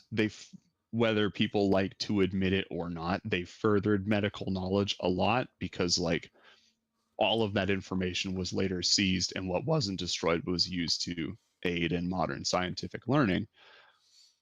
But their whole thing was if we test on live people, what can we learn? One of their things that they were working on was what is the effect of psychedelics on the human brain? So MK Ultra is the continuation of that. When World War II ended, it is known largely that the United States recruited lots of Nazi scientists and Japanese scientists. Yes, The that one CIA, actually that one was called Operation Paperclip. yeah, Operation Paperclip was real. MK Ultra is like the final evolution of that.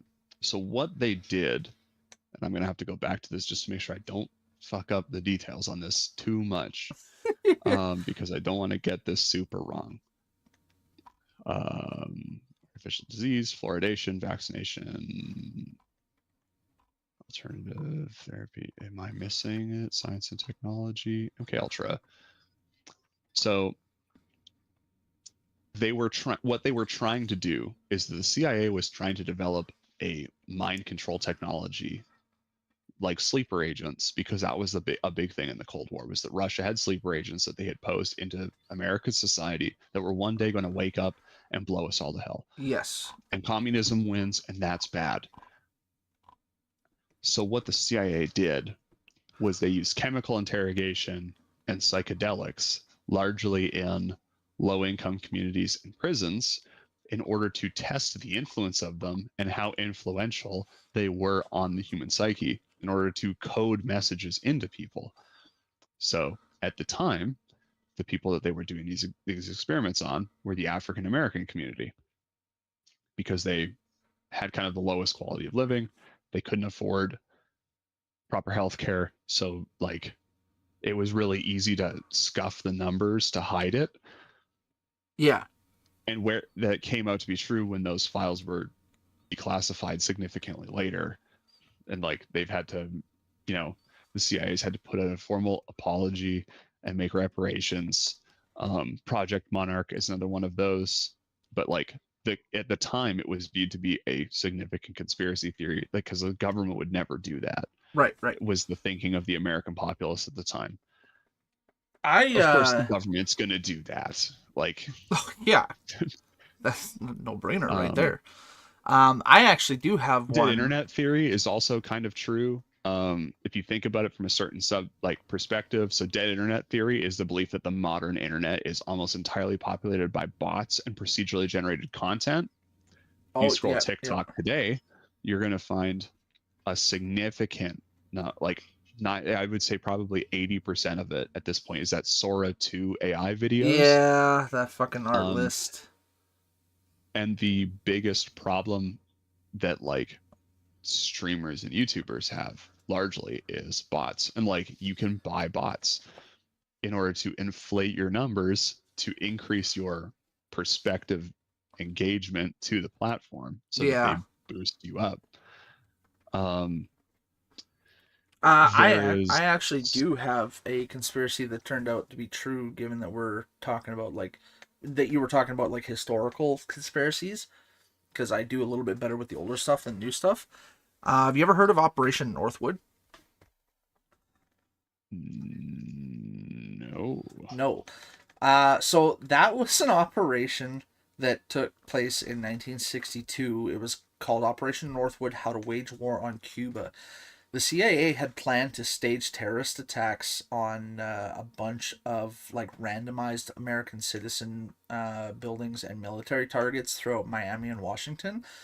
They were going to blame it on the Cuban government and convince the Yeah. public to wage war on Cuba because the director of Cuba at the time, Fidel Castro, had recently just come out as being a communist. The plan Yep. involved killing a bunch of, like I said, innocent people and soldiers, also blowing up ships and Cuban refugee boats, hijacking airplanes, and planting phony evidence to implicate the Cuban government.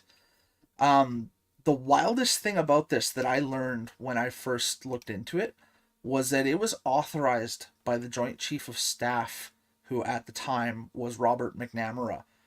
Uh, or sorry, no, that was the Secretary of Defense. The Joint Chief of Staff authorized it and then presented it to Robert McNamara, and then JFK found out about it, and thankfully he was the president at the time because he looked at them all and said, "No, get rid of that. I never want to see something so disgraceful ever again."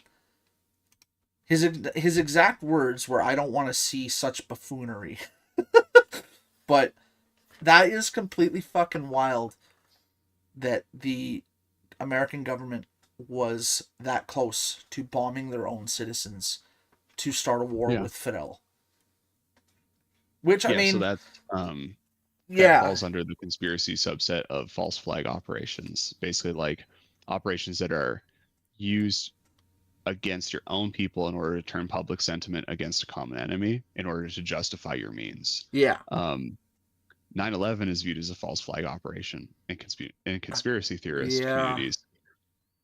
The funniest line I've ever heard about 9/11, which is largely a not funny bit, is Jeremy Clarkson on Top Gear, where he's like, that would be like the Saudi Arabians uh, flying planes into the World Trade Center so that the U.S. could invade Iraq or something like that. It was yeah. I like remember they that. pinned it on the wrong group of people. Yeah, And like the U.S., whether it was actually like, I don't know if there's any conclusive evidence that it was the terrorist cells in Iraq that bombed the World Trade Center. But they were like, we're going in. They have weapons of mass destruction, yeah. and that was the justification they used. I Um, Yeah, I'm not too sure I about that do one. so like in the term of historical conspiracy theories that have a ring of truth to them, the hollow moon theory is my favorite. So this is, we're 1967 United States of America. Yeah, They are a world superpower. yeah, They're going to land on the moon. right, They are limited by the technologies of the time. right. Everybody's mic'd up, cammed up, but we don't exist in an era of time with GoPros, right? They have like studio sized recording cameras because we're recording to film. So the theory is the moon must be hollow because there is video footage of the lander touching down on the surface of the moon. Uh-huh. And when it does, a tone sounds out that sounds like a metallic bell, thus proving the moon is hollow. And that's all they needed. Okay. What it realistically is the feedback of the cameras Yeah. recreating the thud. Because sound doesn't travel in space. Right. So they had to impose sound. Yeah. And that is largely viewed as what it actually is, was they tried to impose the sound of it instead of leaving it totally silent. Right, right. Give So it some when they sort of imposed aspect to draw attention. the thud of the lander on the surface of the moon, it tones out like a metal bell. And everybody was like, clearly this is a hollow moon theory. Now this is where my personal Chris Lawson original conspiracy theory comes into play, because like I said, if I've learned anything about conspiracy theorists, is that you've just got to one up them. Right. So here's my conspiracy theory. Okay. Okay.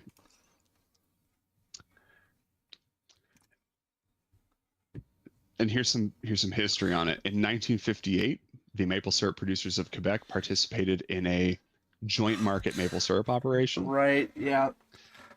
And they created their own federation for the resale of maple syrup in Canada. They have they've consolidated their means of production. They produce it, they they refine it, they warehouse it, they sell it to the market. Right. So they can dictate the supply available and basically set the price, because Quebec is, I think, still to this day, the largest manufacturer of maple syrup in the world. Now, problem. In the years of 2011 and 2012, nearly 3,000 tons, long tons of maple syrup worth about 20, says 24.1 million in 2023, but it'd be close to like 25-ish million today. Right. Yep. 25 million Canadian dollars worth of maple syrup went missing. Yeah. Gone. Yeah, the Great Canadian Maple Vanished. Syrup Heist. The Great Canadian Maple Syrup Heist. Around the same time, there was some spacefaring industry that was starting to take off. My conspiracy theory is that the moon is not hollow, and it is in fact a vault that was manufactured before we ever landed on the moon. We always could get to the moon. That's easy. Getting there, getting back, simple. When they landed on the moon and they recorded the dial, that dead tone, what they recorded is the resonance of a hollow space. In the lead up, the preamble to the Great Canadian Maple Syrup Heist, and what they did was they recruited private industry to ship maple syrup up to the moon in mass, where they could perfectly control its condition going forward into the foreseeable future. Because in a dead vacuum, it responds excellent to stimuli. Syrup has to be stored in certain conditions in order to keep it, like, it's the longest lasting substance. Like, maple syrup will outlive all of the civilizations on this earth. Like, if the world ends tomorrow, maple syrup will be here for another 10,000 years. Right. It'd be maple But syrup and honey. just the way it's preserved, Yeah. and like the substance itself has a very good shelf life. But what they've done is they were like, we're going to take this so we can control the post-apocalyptic economy in maple syrup. The short side of that is, how the fuck you getting back to the moon if world collapse? Duh, idiot. Like, what a dumb idiot move. But that's exactly where they've hidden it, because it is impossible for 3,000 tons of like anything to just disappear into thin air with no trace. Well, yeah, because they never found where it actually went, did they? Like the syrup, they never found where it went. That's still, doesn't that still remain to be one of the like big unsolved crimes of Canada's history now? So they found some of it, Some of it. and they've made arrests. They found, out of the 3,000 tons, they found about 600 pounds worth of barrels of syrup. So not a lot. So less than 10%. Yeah. And they found it as they were trucking it across the border. So that was purely by chance. And yeah, so they never did like objectively close the case on where did it go. So my theory, I believe, rightfully so, that it is being stored in the moon vault. And the pack mules that were transferring it across border lines took the fall. Yep. Because it's an easy, quick distraction to appease the maple syrup producers, so they go back to their job. It just makes sense if you think about it. Right. I love how people, when they're so hard trying to convince someone, they tell them to think about it. If you just think about it, it makes sense, bro. Just think It's about like, it. no, it doesn't. It ain't working. Think harder. I have caught a not insignificant number of people on that, to the point where they have stopped to, like, I've watched them spin the gears. Physically start like thinking it through. We were talking about the fact that we wanted to talk about conspiracy theories yesterday, and Landon told me that he has in fact spread that conspiracy theory around. Oh So my god. I hope one day my conspiracy theory ends up in a Wikipedia article, is what I'm saying. I am 1000% The sending. only way I can transcend death. I'm spreading that now. That is, yeah, that's what I'm doing. It's so good. It's hilariously stupid, and if people believe it, that sucks. Like for them, I mean, You believe it? Ha, idiot. got them. No, they probably used it. I don't know. I think that probably beats out the funniest one I have heard prior to that. We've all heard the stories about flat Earth and flat earthers, as they're called. Do you remember a bunch of years ago? I think would have been over 10 years ago now. The YouTuber Jack Gordon that posted a. Are you about to talk about the dude that blew himself up? No, the one that proved his theory wrong and accidentally found that the Earth was round, and he made the series of 5 videos. First one being, I'm gonna prove the Earth is flat.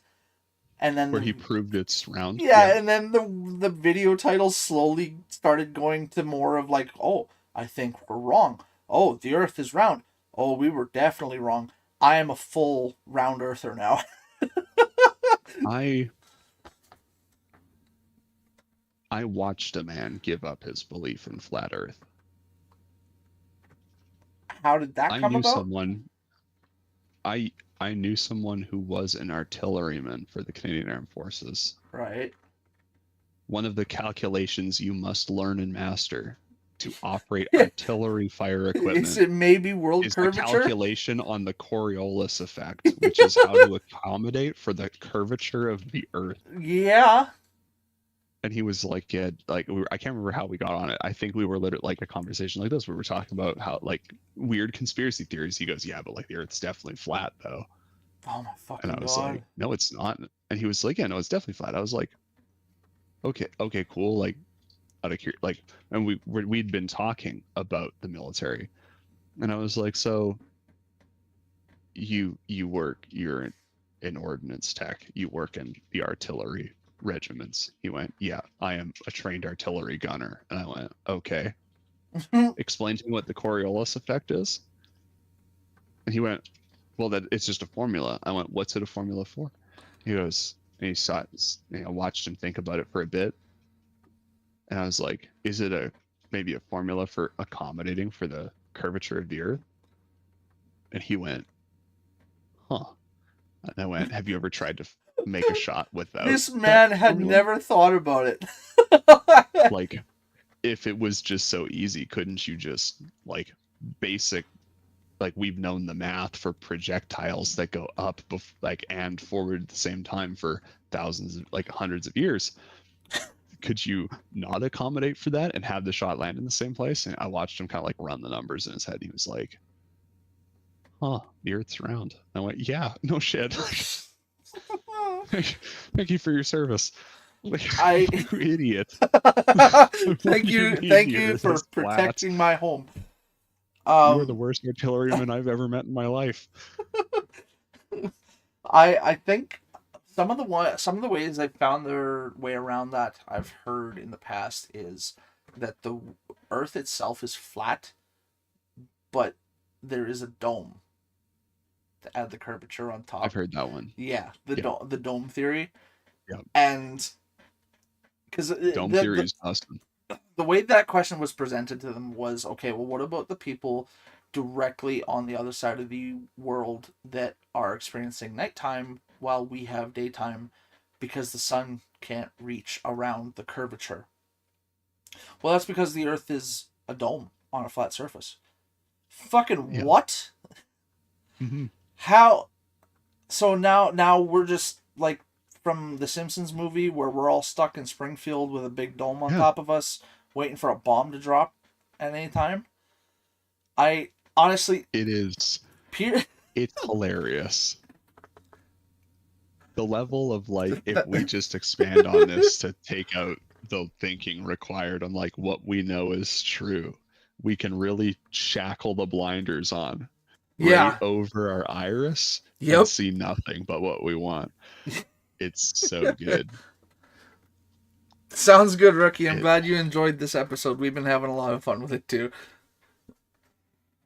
I think so it will always be the funniest thing. Genuine Just Um, conspiracy theories as a whole. Genuine hypothetical here of what I think should happen with flat earthers who are very clearly wrong.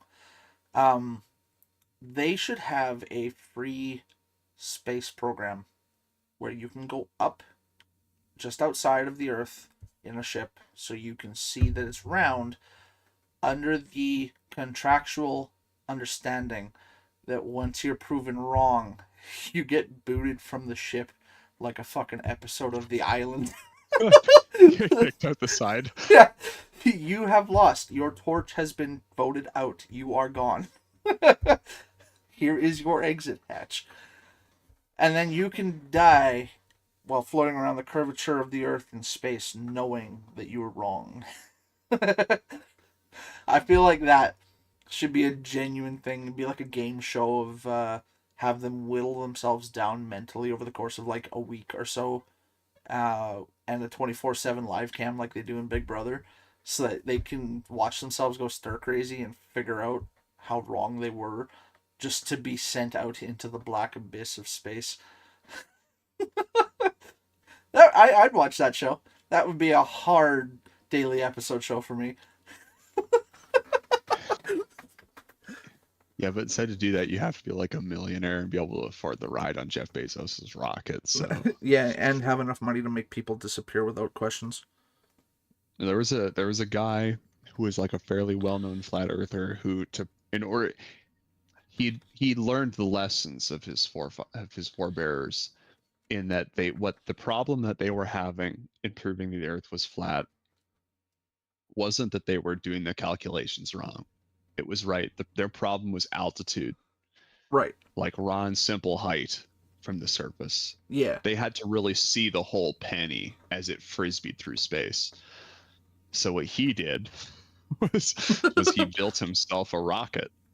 Yep. With, sounds plausible. like, with basically a lawn chair on it, and strapped a parachute to his back, and fired himself into, like just below the stratosphere. Oh. And the problem with that is he was not a rocket scientist, so he did blow himself up.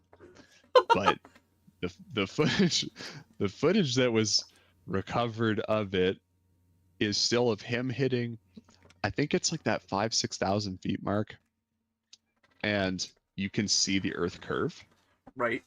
and him going, "Oh, it's round," and then it like cuts because all you hear is an explosion and the cameras go black. Oh no! And somebody went and dug up the SD cards and threw it on YouTube. It was like, look at So this guy. he legitimately Maybe, did a or maybe solo, he bailed or something like that. But like, the rocket blew up but he pretty much in did order for him to prove basically a solo that he was reprisal wrong. of what I just said. Yeah. Oh, that's He amazing. shot himself straight up, which hilariously would have landed him in a completely different place than where he took off. Because I think that was also part of his theory, was that because the Earth is flat, obviously he can go straight up into the air and come straight back down, which isn't how parachutes work. But like, his whole theory was like, if I just get high enough up, I got to get like to somewhere below where jets fly, and I will be able to see that the Earth is truly flat. And instead proved it's round. Mad Mike Hughes, U.S. Daredevil. That was in the Californian desert, correct?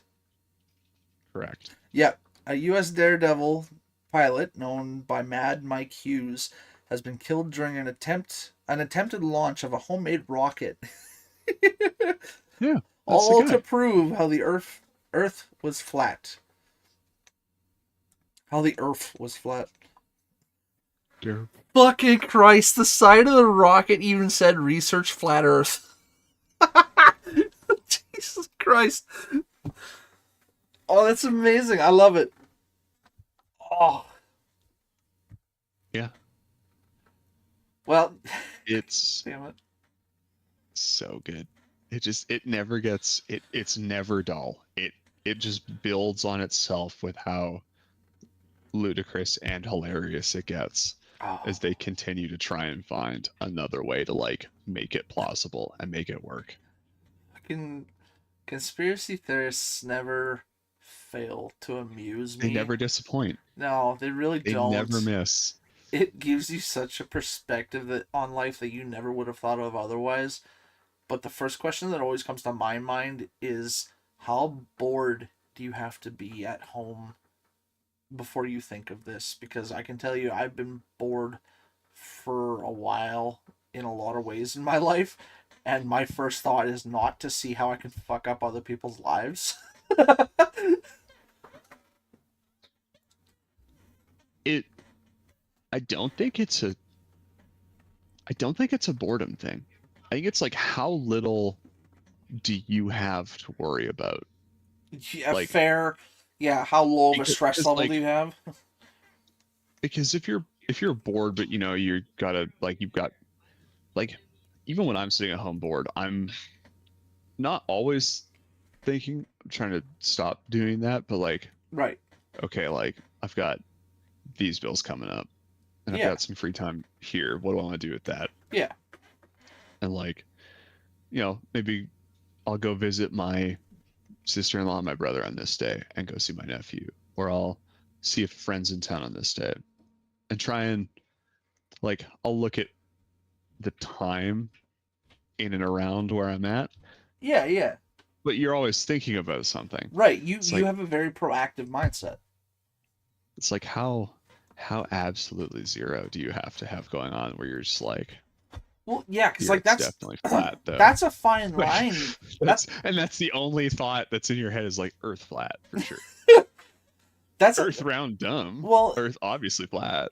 Think about it. We're on frisbee. We're on frisbee flying through cosmos. Um, think The about like fact the that fine the fact line that you the have to Americas walk. exist almost completely proves that well, I guess it doesn't necessarily prove that the earth is round because the thought of the time was that Christopher Columbus like they needed a faster trade route Right. to um I don't want to say to India, Well, no, but but was I that think it not was where it India. was? Yeah, I'm pretty sure it was India. So they could have gone down and around Africa, or he theorized that if he just sailed dead west, he would just pop up on the eastern side of the map and he's right there. And it would be more direct and faster.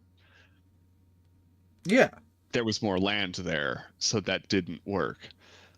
So I guess that in no way, uh, way, shape, or form would prove that the Earth is technically round, but it did help us inform our worldview that, like, okay, there's lots of stuff here, so yeah, it's probably not flat. Right. I yeah. Some of that Like so you're watching the moon landing footage at home, and you hear the dead tone of a camera after you watch as the shuttle makes contact with the surface. You're like, that sounds like a church bell. yeah. Moon's hollow. Yeah, exactly. Moon's Like hollow. that's the only thought you have. There's nothing under there. Moon's hollow. Not understanding. I mean, obviously, sound recreation at the time wasn't the best because they were just using a bunch of props at properly timed shots, Mhm. behind screen. They were more than likely looking at it and going, okay, the moon is a giant fucking rock that got stuck in an eternal, like, field around the Earth, like in a permanent rotation. What would it sound when metal pings off of a rock? So they Yeah, tried to recreate that, and people went church bell, moon hollow. moon hollow. Which obviously wrong. Moon syrup vault. Yeah, yeah, exactly. Uh, Moon syrup vault. There's nothing else in there. There's, well, maybe honey, honey in there too. it's Permanent it's preservatives. just it's that it's just the iconic quote is like you take the blue pill. The story ends. You wake up tomorrow and believe whatever you want to believe, or you take the red pill And you see and the truth. I can show you just how deep the rabbit hole goes. Yeah, Right? There's a conspiracy theory that we exist in the Matrix. that one Like started after. like people are just waiting for Morpheus to show up. Like, hey, here's your 50-50 odds. What you want? They're Like, waiting for their own personal Morpheus. like I that think most that people kind of would time. probably end up being Cypher. They'd be like, doesn't steak taste great here? There's no steak out there. That is Like, so fucking true because of the way people are in today's society. Let's be honest, human race, we kind of grungy. Um, kinda. just a little bit, Just a little bit. just enough to be recognized. Um, I the one that I heard that plays most closely to the Matrix theory is during COVID, the one that circled for a while about how all of the birds were just security cameras designed by the government to Yep. keep watch on us Yep. while we were quarantined. Bird's not real. It's like, yeah, I need 5 fucking For sure. yeah, I need 5 fucking pigeons sitting on my front windowsill watching to make sure I don't leave my house. Like, I want to run that one past me again. Sorry. Okay, that's a good one. Have you noticed that since the U.S. government shut down a couple weeks ago, there are no birds outside anymore? my God, please shut the fuck That up. has nothing to do with the weather patterns that we experience here in Yeah. Canada. Oh yeah, yeah. It has nothing to do with It's the fact that I clearly- came out it's this morning clearly and there was bird Listen, shit on my it's car. all a CIA psyop. Yep. And it Oh all yeah. started when Metallica played Moscow in 1998 with the death of communism. Abstract art is actually a CIA psyop, because what the CIA figured out was that like abstract art is an extreme influence of will, which is something that the USSR was pretty against. Like, you have to, you sing the songs, you wear the uniform, you dance the dance, and you don't disappear. Right. So they were like, what if we promoted this extremely abstract subset of art and like jazz, like just like all of these weird things that they won't have over there. And the end result of that is like 20 years after the fall of the USSR, there's a metal band from America that plays in Russia. Like, that's just how that's the cascade of events on that. Yeah. But it has been tracked back that all of those artists were funded through companies that were shell companies created by the U.S. government Yes. in order to feed that art. They're because shadow they were fronts for the trying guy.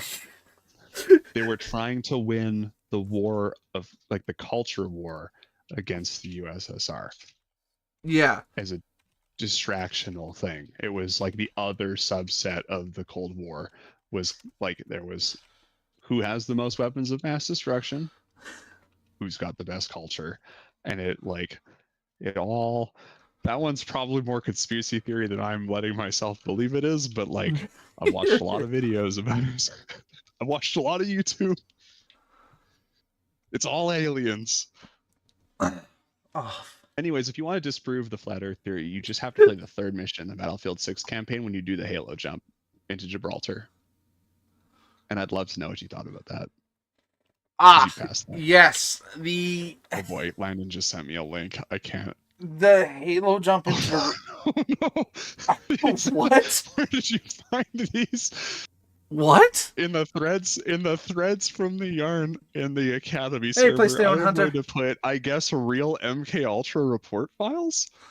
Is that what these Oh are? no. Okay, yeah. Yeah, he just. Oh, I'm worried. He just sent me a personal friend request on Discord. Oh no. You should accept that. I did. I had no I reason can't. not to. Yeah, Fuck. these are all getting downloaded. Jesus Christ. Fucking Jamie, pull up the footage. This is so good. Fuck. I love that this is the timeline we exist, because yeah, I was like, when we were talking about earlier, I said like all of the files from the Operation Paperclip and MK Ultra projects have been declassified, so they're available to the public. Clearly, Right. that's yeah. I looked over when he said the bird thing, and I saw that he was looking at what looked to be very old files. I was like, that's weird. We're all on a watch list here. It's Oh yeah. Nothing. You're the reason we're on the watch list, Haas. Angela's innocent, not me. Yeah, you. Hey, I Uh, I've heard how you play Sins. You're fucking mad. You should be on a watch list for more than one reason. she she offsets she offsets all the watch list stuff by looking at children's books. Wow! Fucking Dateline. Time to have a seat, good sir. It's just like that meme I sent you earlier. Anyways, Battlefield 6. The I had a bit of an issue Tell me with about it. the Halo jump in like going into Gibraltar because I didn't like that it really only gives you like 10 degrees to look around. You can't look up, you can't look down, you can barely look left and right past your shoulder. You're like deadpan staring into the ass of the guy in front of you. And I kind of hated that, not gonna lie, because I have a chance to look at this beautiful scenery and I'm stuck looking at the guy's ass. Okay, but It was a cool entry to the mission.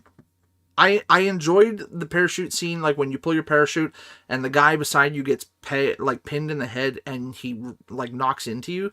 I thought that was a cool touch of what it's like actually parachuting into war. But and to be honest, I wasn't expecting that kind of full scale like battle in Gibraltar. I thought it was more or less just a I political enjoy how issue. I enjoy how your takeaway from the opening of a mission that you're Halo jumping into is that I can't look around easily. Like, what do you mean I can't look up I, while I'm plummeting towards the ground? Like, I'm very much an my brother in Christ, environmental. you wouldn't look up either. You'd be deadlocked with the ground.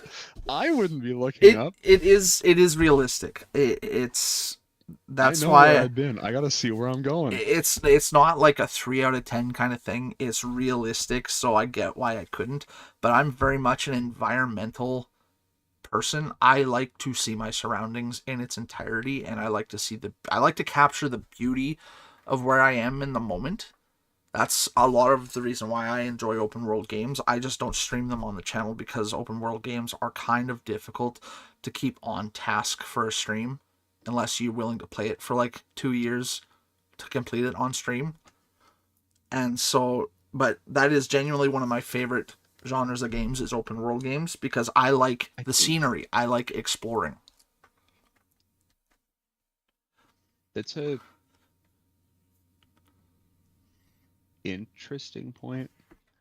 I think some open world games it's difficult because the world is so artificially filled with stuff to do, and it doesn't have to be. Yeah, Matt's been playing Ghost of Tsushima, right, right. which is one of my favorite games. Yeah, It's an open world game. right. You play as Jin, Yep, who is a samurai, yep. and you play during the Mongol invasion of Tsushima, Yeah. assuming they didn't get turned away due to storms. But let's not worry about the historical accuracy. It's a video game. Right? They're there. We're dealing with it right now. There is lots of stuff to do in that game, but it's not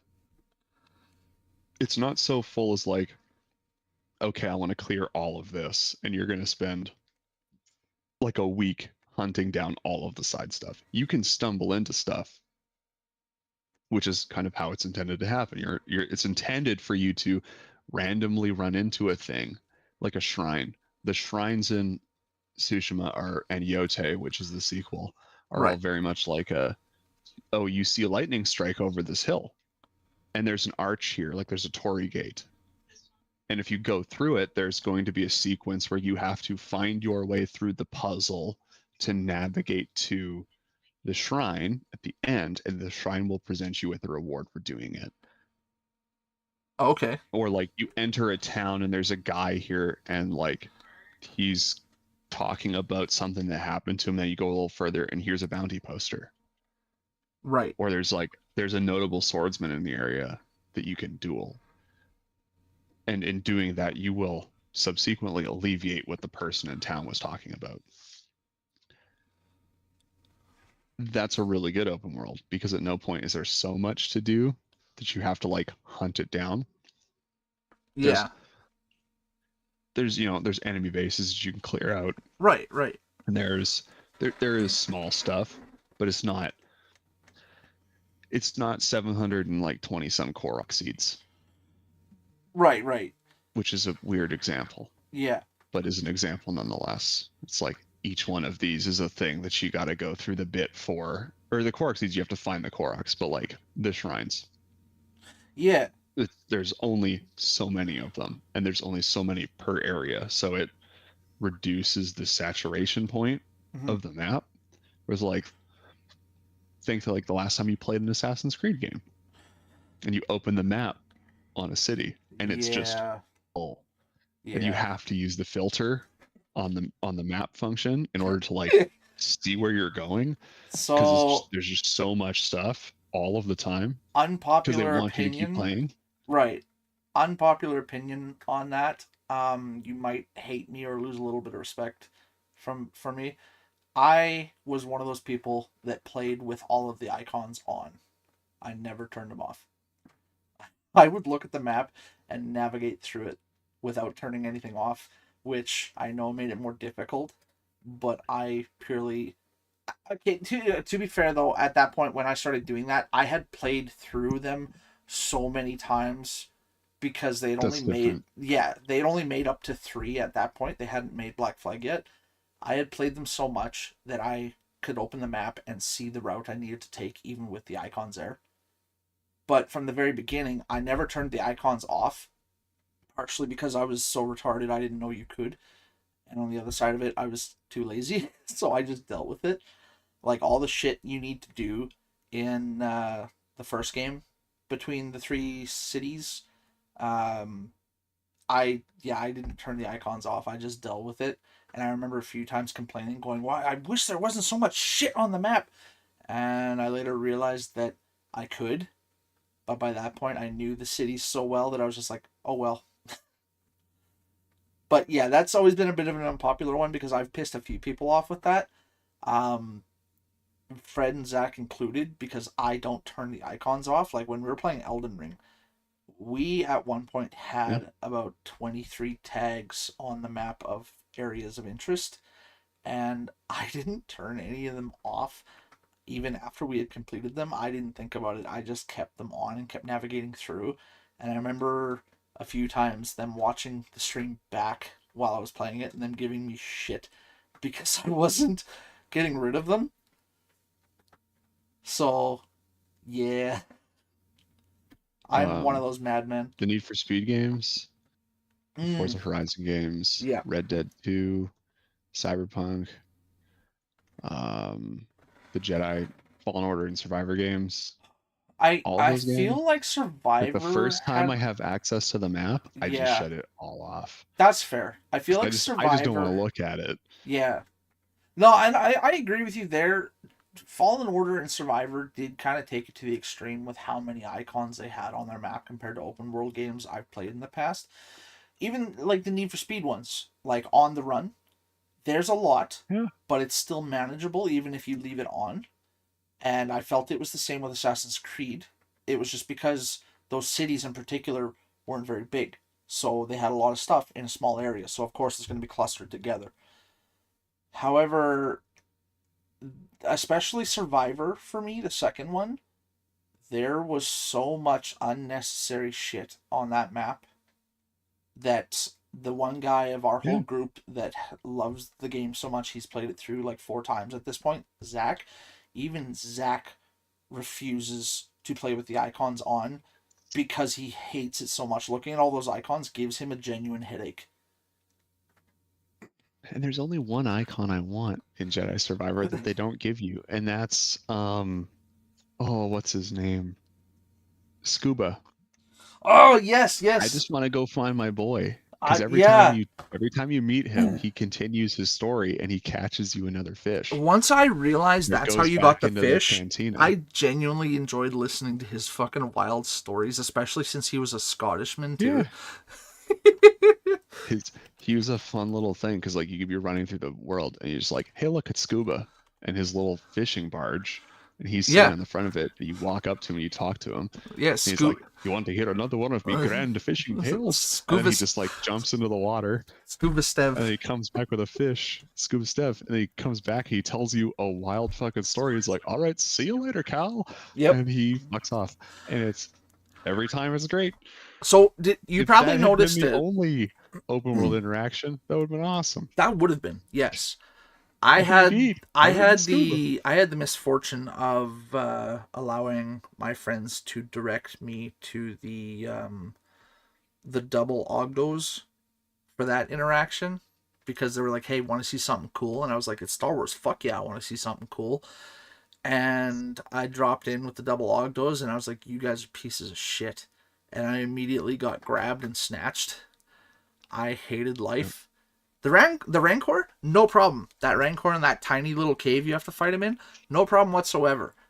But the fucking Ogdos, the timing with their dodges and parries is so offset, and the fact that they could phase through each other when they do that charge at you, because you try to use one to block it. That's what I thought because you could block its tongue, and then it did the charge and it just phased right through and smashed me against the wall, and I was like, well, I'm dead. But there's actually a cool dynamic with Scuba and the aquarium in the I don't remember the name of the bar, but the upper level of the bar where the aquarium is. Did you notice that the cleanliness of the tank did not correlate to how many fish you had? Correct. Yeah.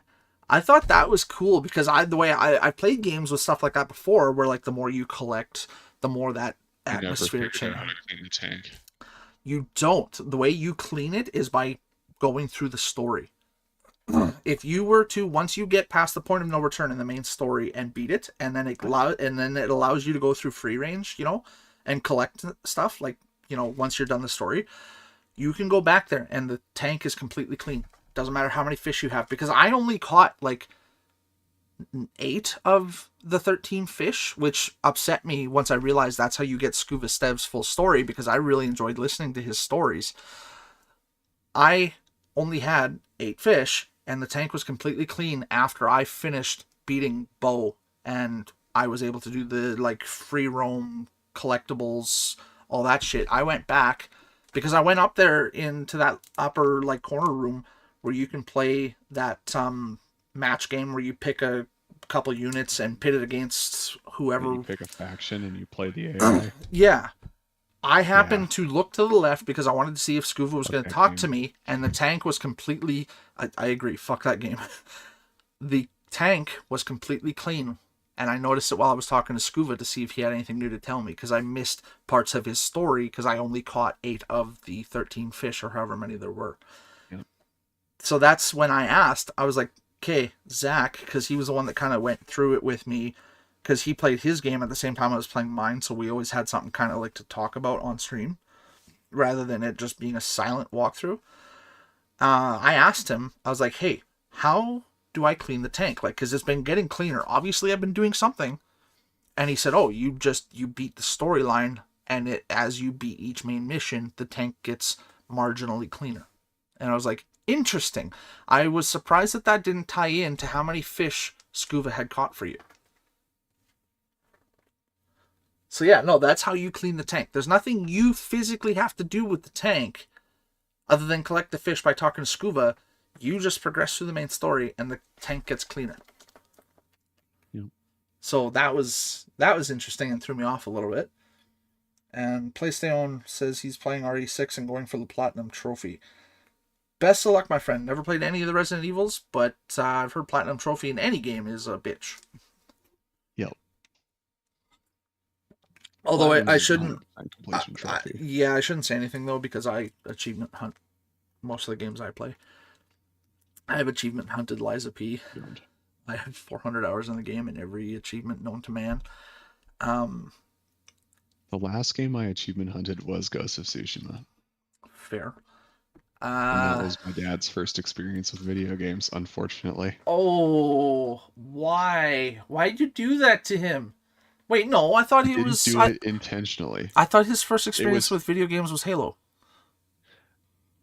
It was his first experience with like a modern video game. Oh, right, yeah. So when I You moved, should get him to play Dark Souls.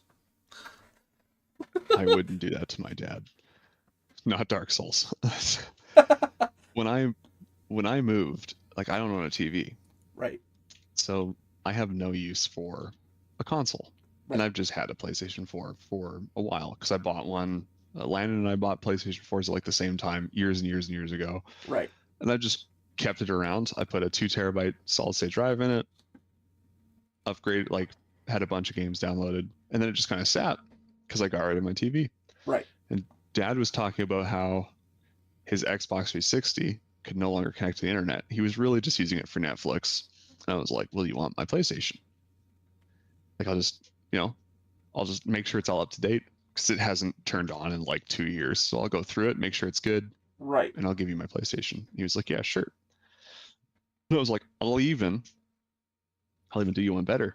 I'll download some games that you can just kind of play as you have time. Single player games, because like I'm not paying for the multiplayer. Like I'm not playing for PlayStation Network. So like I'll download you games I think you'll enjoy that you can play as you will. Right. So sure.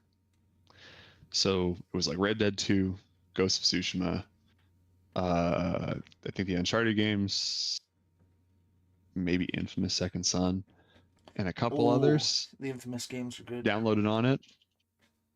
And I gave him my PlayStation with the controller and all the cords. I helped him set it up, made sure he knew how to get into it, helped him sign into his Netflix account. We got it all situated. I went, cool.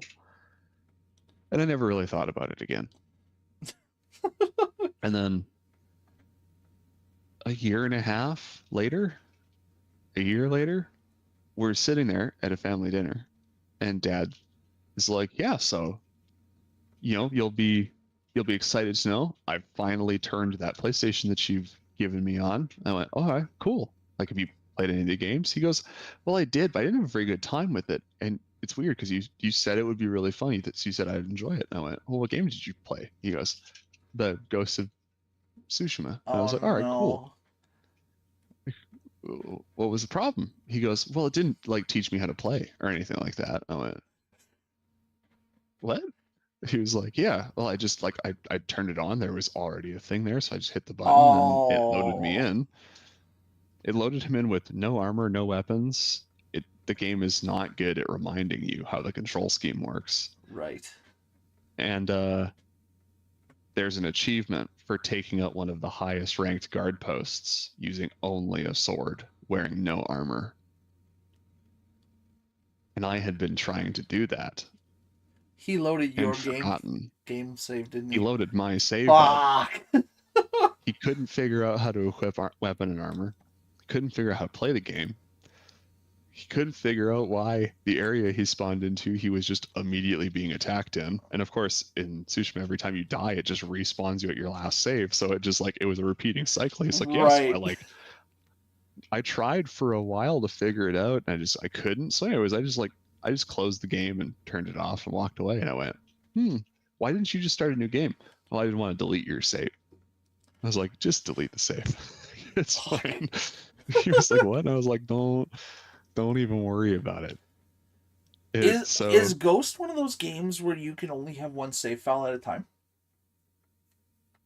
I don't know. Or it was just the principle that you don't care if that's what he needs to do, then do it.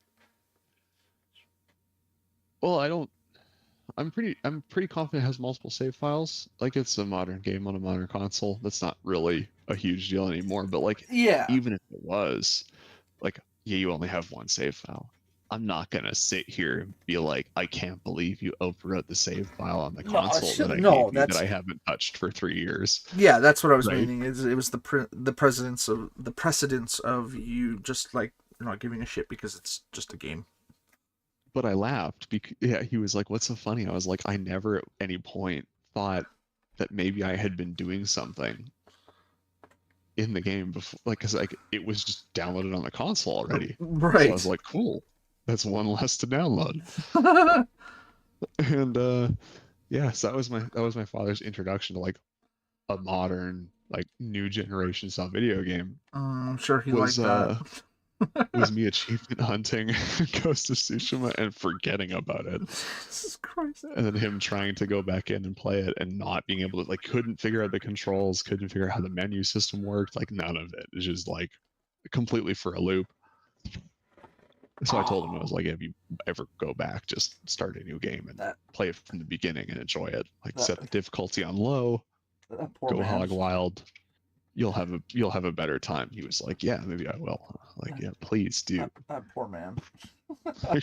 Whatever you do, don't go back into like, because I was playing it on, I think the hardest difficulty,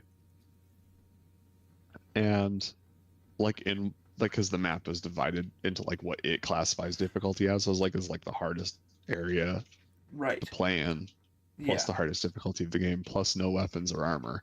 So like you're gonna have a bad time. Yeah. And yeah, he was just really struggling. And I was like, yeah, that makes sense actually. I think God of War 2018 is on there as well. I feel like he would The old probably. God of War. I feel like he might enjoy that one um a bit more because it's more of a direct line path. Like it doesn't hold your hand, but compared to a lot of open world games, it is more direct in what you're doing and where you're going. It's nice because there's not. It tells you where you need to go next, Yeah. and there's not a lot like the open world thing where it's like all the maps are full of stuff all the time. Right, There's not a right. ton of that, No. so you can just kind of Yeah, like beeline it. the open world access is kind of limited to the Yeah. specific mission you're on before something big goes down. Yep. More And of a there's areas level where it opens it exploration. up. Yeah. Yeah. I Like learning how to shoot the bow is a whole subset of missions that you have to go through before that you even get a bow. You have yeah. to like prove to this person that you deserve to learn how to use it, and you have to prove to this person you deserve their bow. Then you have to help them fight off Mongols as they try to attack them, Right. and then you get the bow, and then you have access to that system. Yeah. So like the game's good for holding your hand and helping you learn how to play, which is why I left it installed. Yeah. And at no point did I consider the fact that I was like, oh yeah, My dad's gonna open this up and play my it. dad's gonna hit continue, not new game. To give you perspective on where I was or where I am in Battlefield 6, I am at the beginning of Moving Mountains, the sixth mission. So that's right after you derailed Kincaid's train in the bridge rails of New York there. And Yeah, you you go, played across Golden Gate Bridge. yeah, through the train wreckage. So we just got out of the vehicle at the beginning of the mission before you traipse through the playground to help the CAT team fight off Mm-hmm. Pax trying to Save the take president. trying to take Fernandez. Yeah. So that's where I am. So that kind of gives you perspective on what all I've done so far. Mm-hmm. I honestly I've enjoyed pretty much everything. Barring that one scene at the beginning of the Gibraltar mission when you're dropping in, which I complain about it, but it's not like it was a big issue because it literally lasts less than 30 seconds. I noticed that the audio desyncs a lot in the cutscenes, like in between missions when you're talking to Mills in her house. Because at one point we had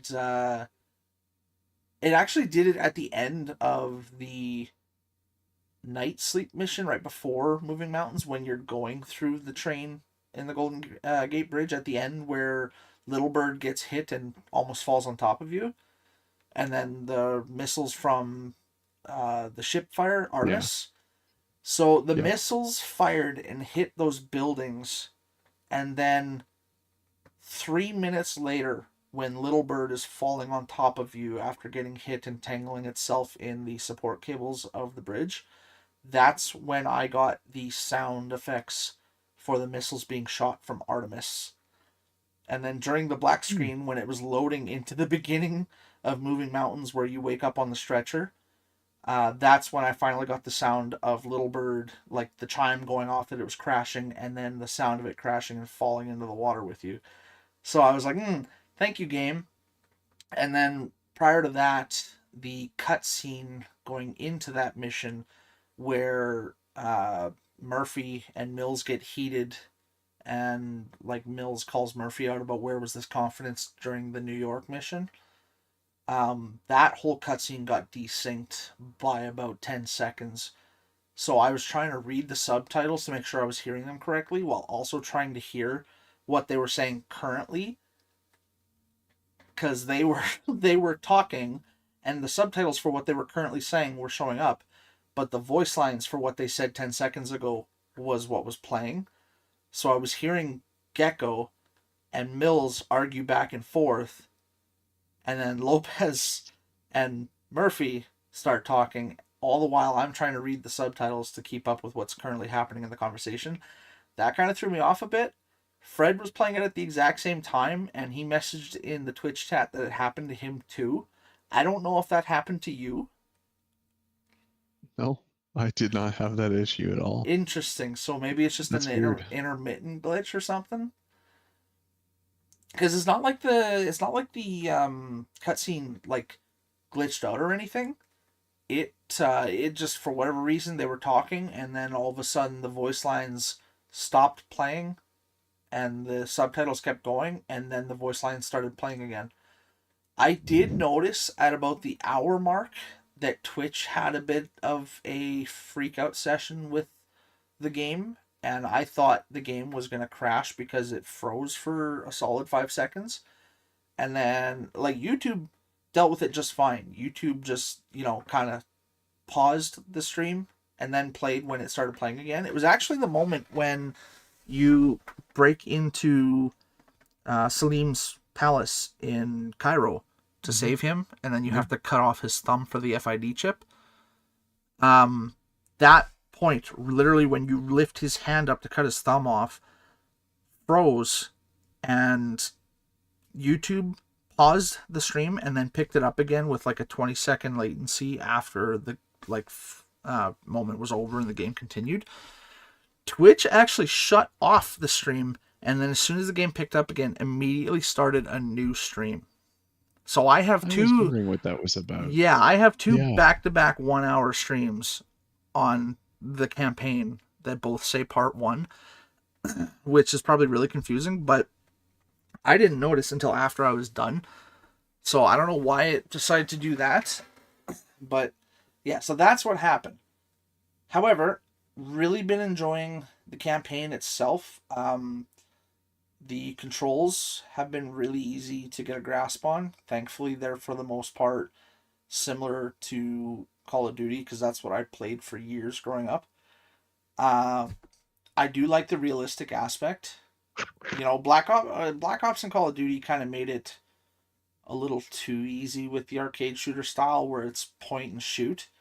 Battlefield, I like the realism of you have to actually take the time to, like, even just a split second to process, okay, they're far enough up that I need to adjust my range, or, whatever I need to do.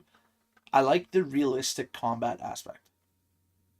And, like, if you're not behind cover for longer than 2 seconds, somebody's going to start shooting you. And it's like, that's your pre-warning of get the fuck back into cover like you should be, or else you're going to die.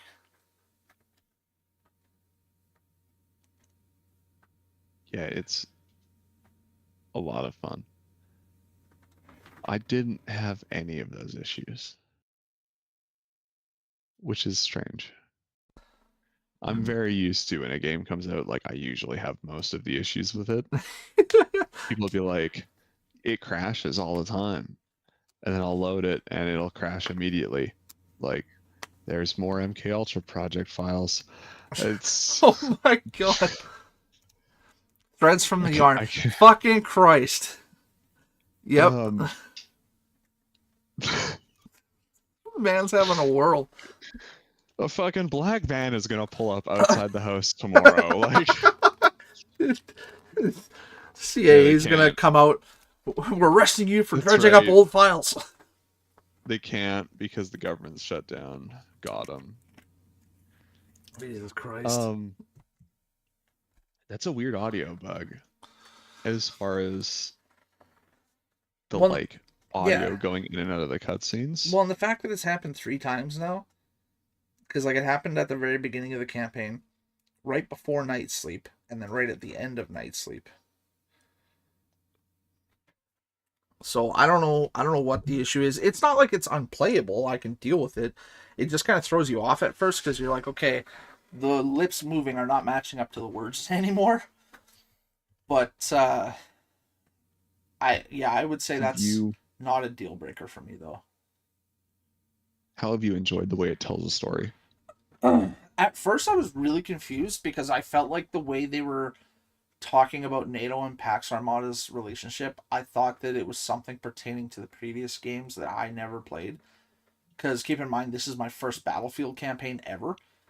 Um, and Fred told me, no, this is a completely thing. Pax Armada has never shown up before. So I kind of stopped looking at it as like there was something I was missing and just started playing it as in like I will learn as I play through the game because obviously it's. What the fuck did he send me now? I didn't send you Oh, anything. no, him. No, but he's What? laughing in the corner of the Oh, office right now. oh no. What is. Welcome to the same watch list that we're on. Yes, thank you. Okay, yeah, we're allowed that one's allowed, but the rest aren't. Jesus Christ, this is full on files and like documentation. Is this an Yeah, actual CIA you're right, it website? is. Yeah, Oh no. this is the actual CIA website. Notice, in the event of a lapse in funding of the federal government after the 30th of September 2025, CIA will be unable to process any public access request submissions until the government reopens. Yeah, if you go to the top and look on the right side of the link where it says reading room, it will take you to like an actual query for the Freedom of Information Act. Jesus You can Christ. Oh my god. go and dig it up. Oh. This. There's. Hits enter, Discord server disappears. Okay. That's wild. I don't even want to know how difficult that was to find, considering he's been It's searching this not. long. I mean, it's all publicly available information. True, it is. I believe the term I heard stated was it's all sanitized. It's so skeevy, but I get what they're meaning by it. Um, I know usually, Special collection, 415 instances. Show me that right now. we would talk about like a favorite point in the campaign, but I don't know if I could pick one right at the moment because I haven't been through the whole campaign. Finding out who the main villain is was definitely nice. It was nice finally meeting him, but I feel like there wasn't enough lead up into it. Like It is a very short story. yeah, for a campaign that's only 9 missions long and they expect you to get wholeheartedly into it as deeply as you do, there is not enough context or information given. Like I would rather have extended cutscenes to show all this stuff so that I know what I'm getting myself into rather than just having Murphy and Mills arguing in her house in between each mission for 5 minutes, you know? Yeah. Because like the way they lead into each mission is very much almost like a half-assed interrogation that's happening on the spot, but it's one of those zero context things you would see from like a movie like Naked Gun where there's no lead up, it just happens. Like the jokes, there was no lead ups, it just happened. Because like at the very beginning when Mills starts talking about like the information they're asking about, and Murphy says, "Let's start with Gibraltar," and it's like, okay, what happens in Gibraltar? And instead of any context to it, you just stare at Mills' face as the background fades away, and suddenly you're in Gibraltar. diving into it, and it's like, whoa, like, okay, what are we doing here? I like, what's the significant value of this? You're learning what they were talking about. They're teeing up the next mission. See, I enjoyed the way they did it because, like, you're right up front, a little confusing. Just like there's a lot that they're not like. That first mission kind of stands on its own, and then Yeah.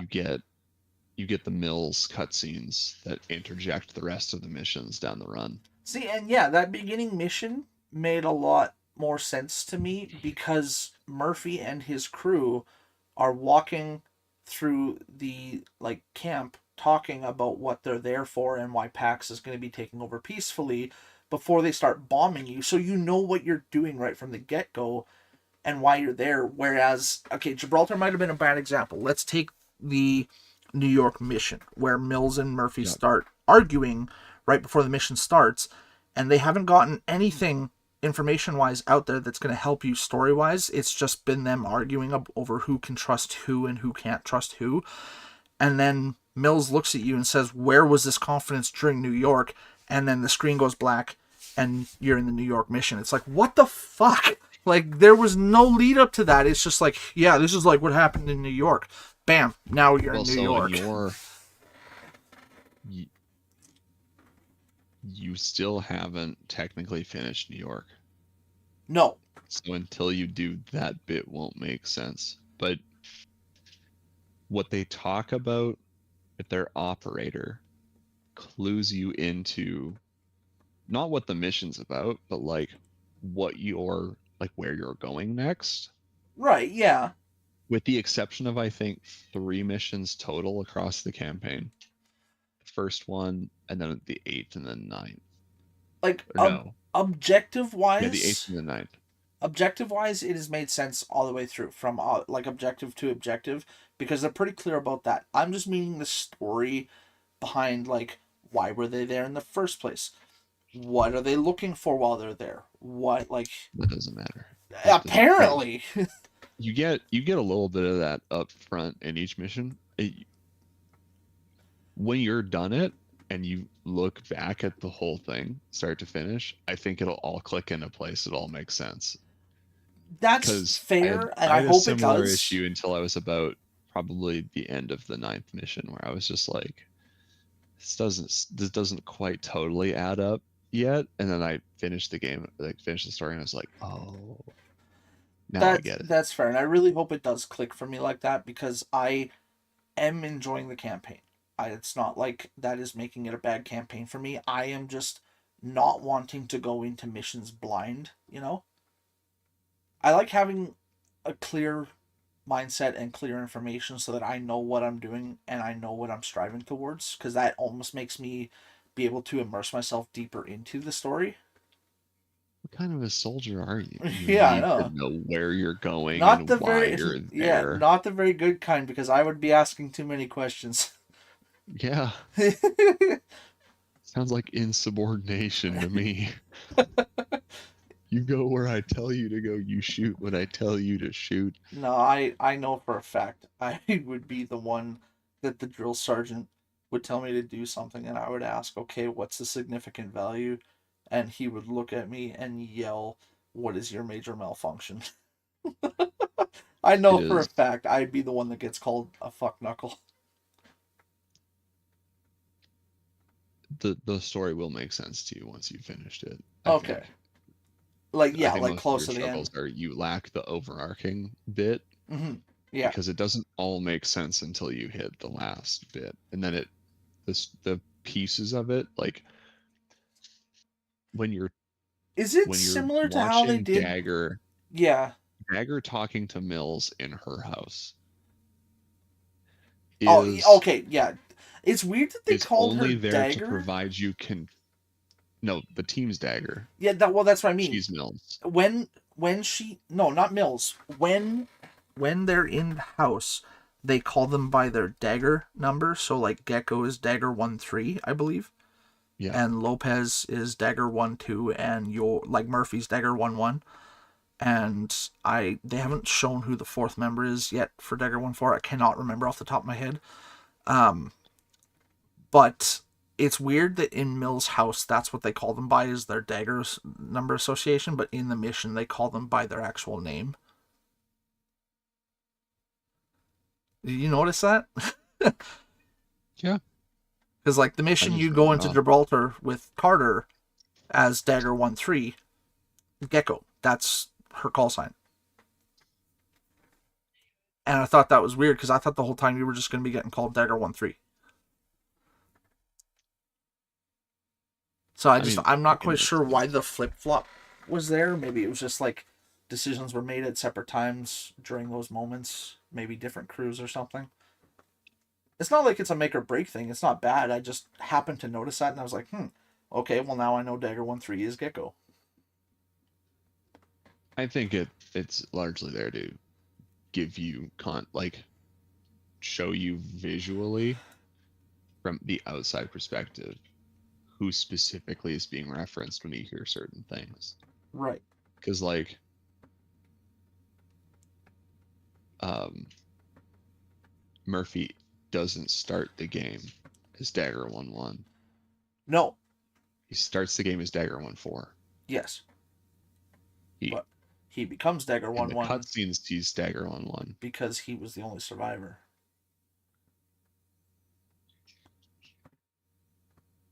No, I they mean, don't actually explain that. It's not well, explained in the story of why that's he more of becomes an Dagger 1-1. that's more of an In assumption. the But first mission, he's still a member of the UN peacekeeping force. right, he's not a part of Dagger yet. He's not a part of Dagger yet. But in the second mission, where you play as Murphy, he's Dagger 1-4. Yeah. They never really cover it. Wait, It's just like, I thought the second mission was Gibraltar. I don't remember. Are It you was one of them. But like the next mission you play as Murphy, he's Dagger 1-4. right? That's his call sign. And then in the cutscenes he's Dagger 1-1, and that doesn't get alluded on as to why that is. Oh, right. No, you're right. You play Murphy in the second half of Gibraltar when you leave the ship in your uh Yeah, yeah, in the landing craft. yeah, and then you come up the beaches and are shooting the heavy artillery. Yep. That's right. That's right. You do play him there, Yeah. and yeah, they were calling I'm him. excited. Yeah. To hear what you think once you finish the story, because like the multiplayer is great. You're gonna like the multiplayer. Oh, I like them. I like the multiplayer. It's a yeah. Battlefield game. I've You already either like it or played. you don't, right? Fair. I've already played quite a few of the online matches. I will say the one map that does not make a whole lot of sense to me is Mirac Valley. Yep. That map has been Like, source for a lot I of get it. rage-inducing moments, especially for a lot of the people. Because, like, compared to how many people like were already playing Battlefield prior to Battlefield 6, a lot, as we know, a lot of the COD players came over and started playing Battlefield. And it seems like a lot of the COD strategies for playing these games has made their way into Battlefield because during the demo, I basically always saw people playing the objective. Now that the game is actually out, like Mirac Valley, we played Breakthrough, but we couldn't get past the starting point because nobody was playing the objective. Everybody just legitimately lined up on the mountain ridge with snipers and shot us as soon as we spawned. It took us less than 15 minutes to lose all 200 of our tickets without making a single point of advancement. I listen. I know exactly what you're talking about in that. Um, Mirac Valley is probably one of the worst maps to play. Yeah. And it was just by As chance someone because who we didn't set the enjoys, maps either. We just had it like a game mode on all available maps. yeah, So we could as get someone in. who enjoys sniping, I think Liberation Peak and Operation Firestorm are the best. I haven't played Um, Firestorm yet, but I really enjoy Liberation Peak. if you want to mill out like support stuff, Siege of Cairo, while being the most aggravating map, I think, is probably my favorite See, I for actually like close quarters because it's so tight. My problem with Siege of Cairo is like all of the combat for that map occurs within the alleys, that's fair. I can understand that. and And I see, hate the alleys. for I me, hate them so for much. me, that's not a huge problem because I always play assault on the Cairo map. So I'm always using either the assault rifle or the breaching shotgun around the, especially in close quarters around the corners. I'm using the shotgun. Trying to figure out when the new Call of Duty comes out so I know when the Battlefield 6 lobbies aren't going to be absolutely Crowded. brutalized. I think it's the 28th of See, this month. you talking about it now, once we're done here, I'm probably going to go play a few rounds of Battlefield. I have a perfect tool for this. But yeah, no, in Cairo around the small corners, I don't really use anything but assault on that map just because it's the only class I feel comfortable with. I found a lot of the maps I feel comfortable with specific classes. So like Liberation Peak, I'm definitely going to be sniping because it's a long range map. It's designed to do so. That's what I'm going to play it as intended. Black Ops 7 comes out on November 14th, which means the pre-ordered early access for the multiplayer servers will start on November 11th, which means on November 11th of this year, the servers will be fucking quiet. Like, Fair. which, like, by that I mean we're gonna lose like the 100,000 people that are currently playing Battlefield because there's no new Call of Duty. Out of the Um, 600,000 that are currently playing. out of the 600,000 that are currently playing, and Yeah. I look forward to that because it'll clear out server space in the portal Yeah. modes. Yeah. I finally, for the first time last night, I saw you were playing yesterday, and I wanted to just play a couple of games before I went to bed. That's I fair. finally got a custom portal experience that I had created to load. Nice. Finally. After they patched it, so it no longer did like so the portal experience in Battlefield, it works in one of two ways. You can either create a custom portal or you can create a verified game mode portal. Right. And you can modify them to suit kind of what you want. Yeah. Um, verified game modes, you've got Breakthrough Rush and Conquest. And then custom, you can pick a templated game mode and then but generally it allows you to like the Ace Pursuit, which is the jet flying. It's like 8 people maximum. You can fly a jet through an obstacle course, and people have made a map for it. Stuff like that. Right. Right. When the game came out, there was a boosting strategy where you would create a portal based on an official game mode. So it was a verified portal, and it was just one drop down. You'd back bots. You'd set them to backfill. And so if you could host the server, it would just backfill the lobby with bots, and your friends could join it, would just kick a bot. And it would only work for you. If you really wanted to, you could set a password. Interesting. I finally made it work last night. However, they patched out accolades and weapon mastery. Ah. But I've learned it still tracks your challenges. It's just harder to find your challenge progression now.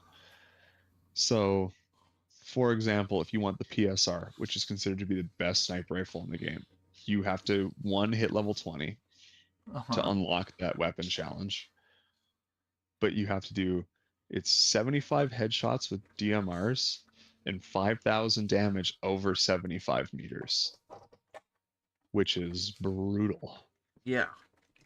And then once you've done that, you have to complete 150 headshots over 200 meters and 300 kills with sniper rifles, which I'm here to tell you on certain maps and breakthrough is brutal.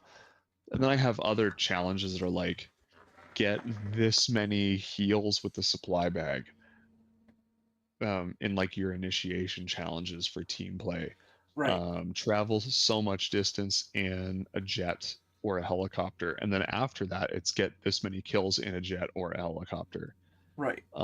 You can still complete them in the PvE portal experiences, but it won't trigger the XP gain until you play a real online match. Oh, And you okay. can no longer grind weapon attachments for guns, Right. which kind of is what it is. It doesn't Yeah. bother me so much. Well, to be I'm fair, really just trying to mill out the volume of stuff. Like if like for DMRs, for example, I was at 4,800 damage and like 75 head. I was at my headshot requirement, right. and I was like, you know what? I'm just gonna play a regular breakthrough game, because if I play a regular breakthrough game, I might luck out and get a map that's got enough spacing that I can just go up Right. and shoot. And I did that. The first map I pulled was Liberation Peak. I was attacking. I ran up the ridge. I shot down at A. I immediately got my order complete thing and my 5,000 XP booster and my SVDM. I was like, Nice. sweet, we're good. Yeah. And then I hit the redeploy button, reloaded with a sniper rifle, and then from the top of the ridge to the far end is 200. And I Yeah. literally just sat there. And like I have it bound so the target finder will auto zero my scope when I hit the steady aim button. Oh. It's like, I think I'm head on the target. Just click left shift, click fire. 9 times out of 10, I was 1-to-1. I think I milled out like 20 headshots and then another 20 kills in the Nice. same game. And then my team just continued to progressively capture points. Nice. So that was like, it was nice because I managed to front myself a significant number of hours. Right. One, Yeah. and Yeah. use it for learning to fly. And I'm just going to pick like, I have it set for Conquest that it's Liberation Peak, Firestorm, and then there's one other like large scale Conquest map. And I'm just going to set it for those 3 Yeah. and see how long it takes me to host a lobby. And tomorrow night, probably, I'm going to try and just get distance traveled in air vehicles That's fair. and see how it goes. I know. I still need to get better at the whole flying and driving aspect, because I remember doing Jets, dude, are so I can't. dude even during the campaign. Hard. Fair. Even during the campaign, driving that truck in the underground tunnel, trying to keep up with Kincaid's armored train, I was like, the fucking turning radius on that thing seems so jank with the keyboard that I legitimately went sideways when you go through that small area right before you have to turn left before you smack into that train that's not moving. I caught the curb and I turned sideways, and I thought I was stuck because I was stuck right at the like corner angles where my front right corner of my truck was touching the like one wall and my back left of my box was touching the other wall, and I was like, fuck, I am stuck. But thankfully I was able to get out and keep moving. The way I thought that sequence was going to go was so different versus how it went. Yeah. I thought we were going to catch it. Expecting like a get close and we're jumping on. Yeah, like a Call of Duty Ghost kind of thing when you... Yeah. Something like that. And then I was like, no, they blew up the tunnel. That's what happens if you keep going. It. Okay. If you don't get stuck, you get diverted, and then they're like, we got to blow up the bridge, and then they blow up the bridge and you fight your way across it. Right. It's a really like the missions and like the way they've designed the environments for them are so much fun. Like I played the game on veteran. I want to go back and recomplete it on hardcore. I'm just playing it on normal right now. Just so that I can get the achievement for beating the campaign on hardcore. That's fair. I will probably eventually maybe I'll go back and find the objective, like the collectibles and stuff. Oh yeah, the dog tags. Yeah, I'll probably do like both at once. Do all the dog tags and hardcore when I achievement hunt it. But just for... I thought about that. I don't know if I hate myself that much. Well, I do, so I'm gonna do it. what? Yeah, so but just for stream's sake, I'm doing it on normal, just so that it's not taking Yeah. me like 4 streams to get through 9 missions. But yeah, That's all I got right now about Battlefield. We'll have same for to me. At least until I finish we'll the have to play campaign some next more. Tuesday, which will be nice because then it's fresh in my mind for next week's podcast. I cannot wait to get the texts from you as you're playing the story and you're finishing it. Yeah. Because like because you're on mission 6, the last 3 missions are phenomenal. So literally the mission after this. And that's not to say like I have enjoyed every mission up to now because like you said, I enjoyed like the surrounding and the Absolute environment. cinema. Yes, it has been amazing. I've loved pretty much every minute of it. I did super enjoy going through the underground museum in Gibraltar. Yeah, That was too. cool. When I found the breaching shotgun sitting there on the ground, and I knew we were in the tunnels, I was like, "Yeah, I'm fucking picking that up." The only thing that sucked though, it didn't have a flashlight, so when I wanted to shoot, I had to make sure I was aiming at the person, then switch my shotgun, then shoot, then switch back, so I had my flashlight on my assault rifle, so I could see. But I don't need to see. we don't need I've lights where we're got going. fucking shotgun. It's got a good spread on it. Yeah, spray and pray. When you're further than 5 feet away, you get hit markers instead of deaths. Fuck, I hated that. I think I hear him down the hallway. Boom. Got it, sir. Hallway no longer an option. He's See that direction? using that direction. I don't want. Roger that, deleting that direction. You see that direction, soldier? I don't want it. Yeah, it's a great game. It is, and honestly, once we're done here, I'm probably gonna go play 1 or 2 matches online because we've talked about it so much now that I have that itch. Once we're done here, I'm going to bed. I know. I can tell you're drowning out harder by And the minute. that's a great place to let her rip. Tater chip. The I'm way, tired of shit. the way you said that, that's the Donnie difference. And that's the naughty difference. Fresh cakes. Oh gosh. Yeah, Oh man. that is Oh, all. we didn't even talk about Splinter Cell Death Watch. No, we didn't. But that gives you time I to finished finish. it today. You did? Okay. I finished So it at then work. that Jesus Christ. There's so It was many. like 2 in the afternoon, nothing's happening, and I was like, I only got 2 20-minute episodes left. There's so So I many threw the things to first one, unpack the with that customer statement. came in, I waited another 15 minutes, and then I threw on the last one. I was like, it was so good. Oh, Yeah, man, there's so many things to unpack worth with it. that statement. So that works out then because then next week we can talk about the finish of the Battlefield 6 campaign for me. We can talk about Splinter Cell Death Watch because I am very much a big fan of Splinter Cell and Sam Fisher as well.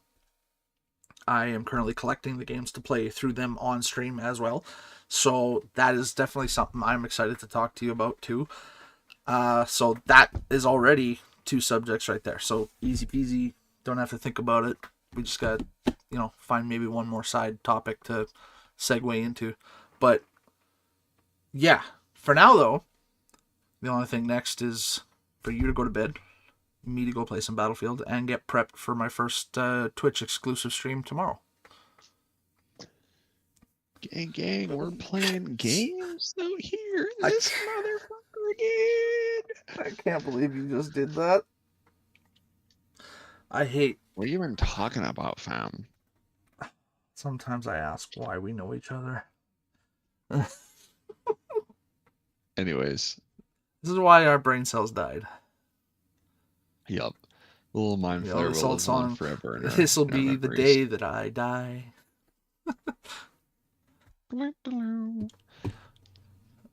Okay, let's call it before we die even more. Let's round it out. Thanks everybody for coming and listening, participating, in the live action Yep. show. I hope you all go to the Academy server and absolutely read through the MK Ultra documents that have been declassified and are safe for you to read. Learn a thing or two about the weird stuff that the government's done. Yeah. I hope you enjoyed our random shenanigans. I hope to see you back next week And as always, for more. love you, bye. Love you. Bye.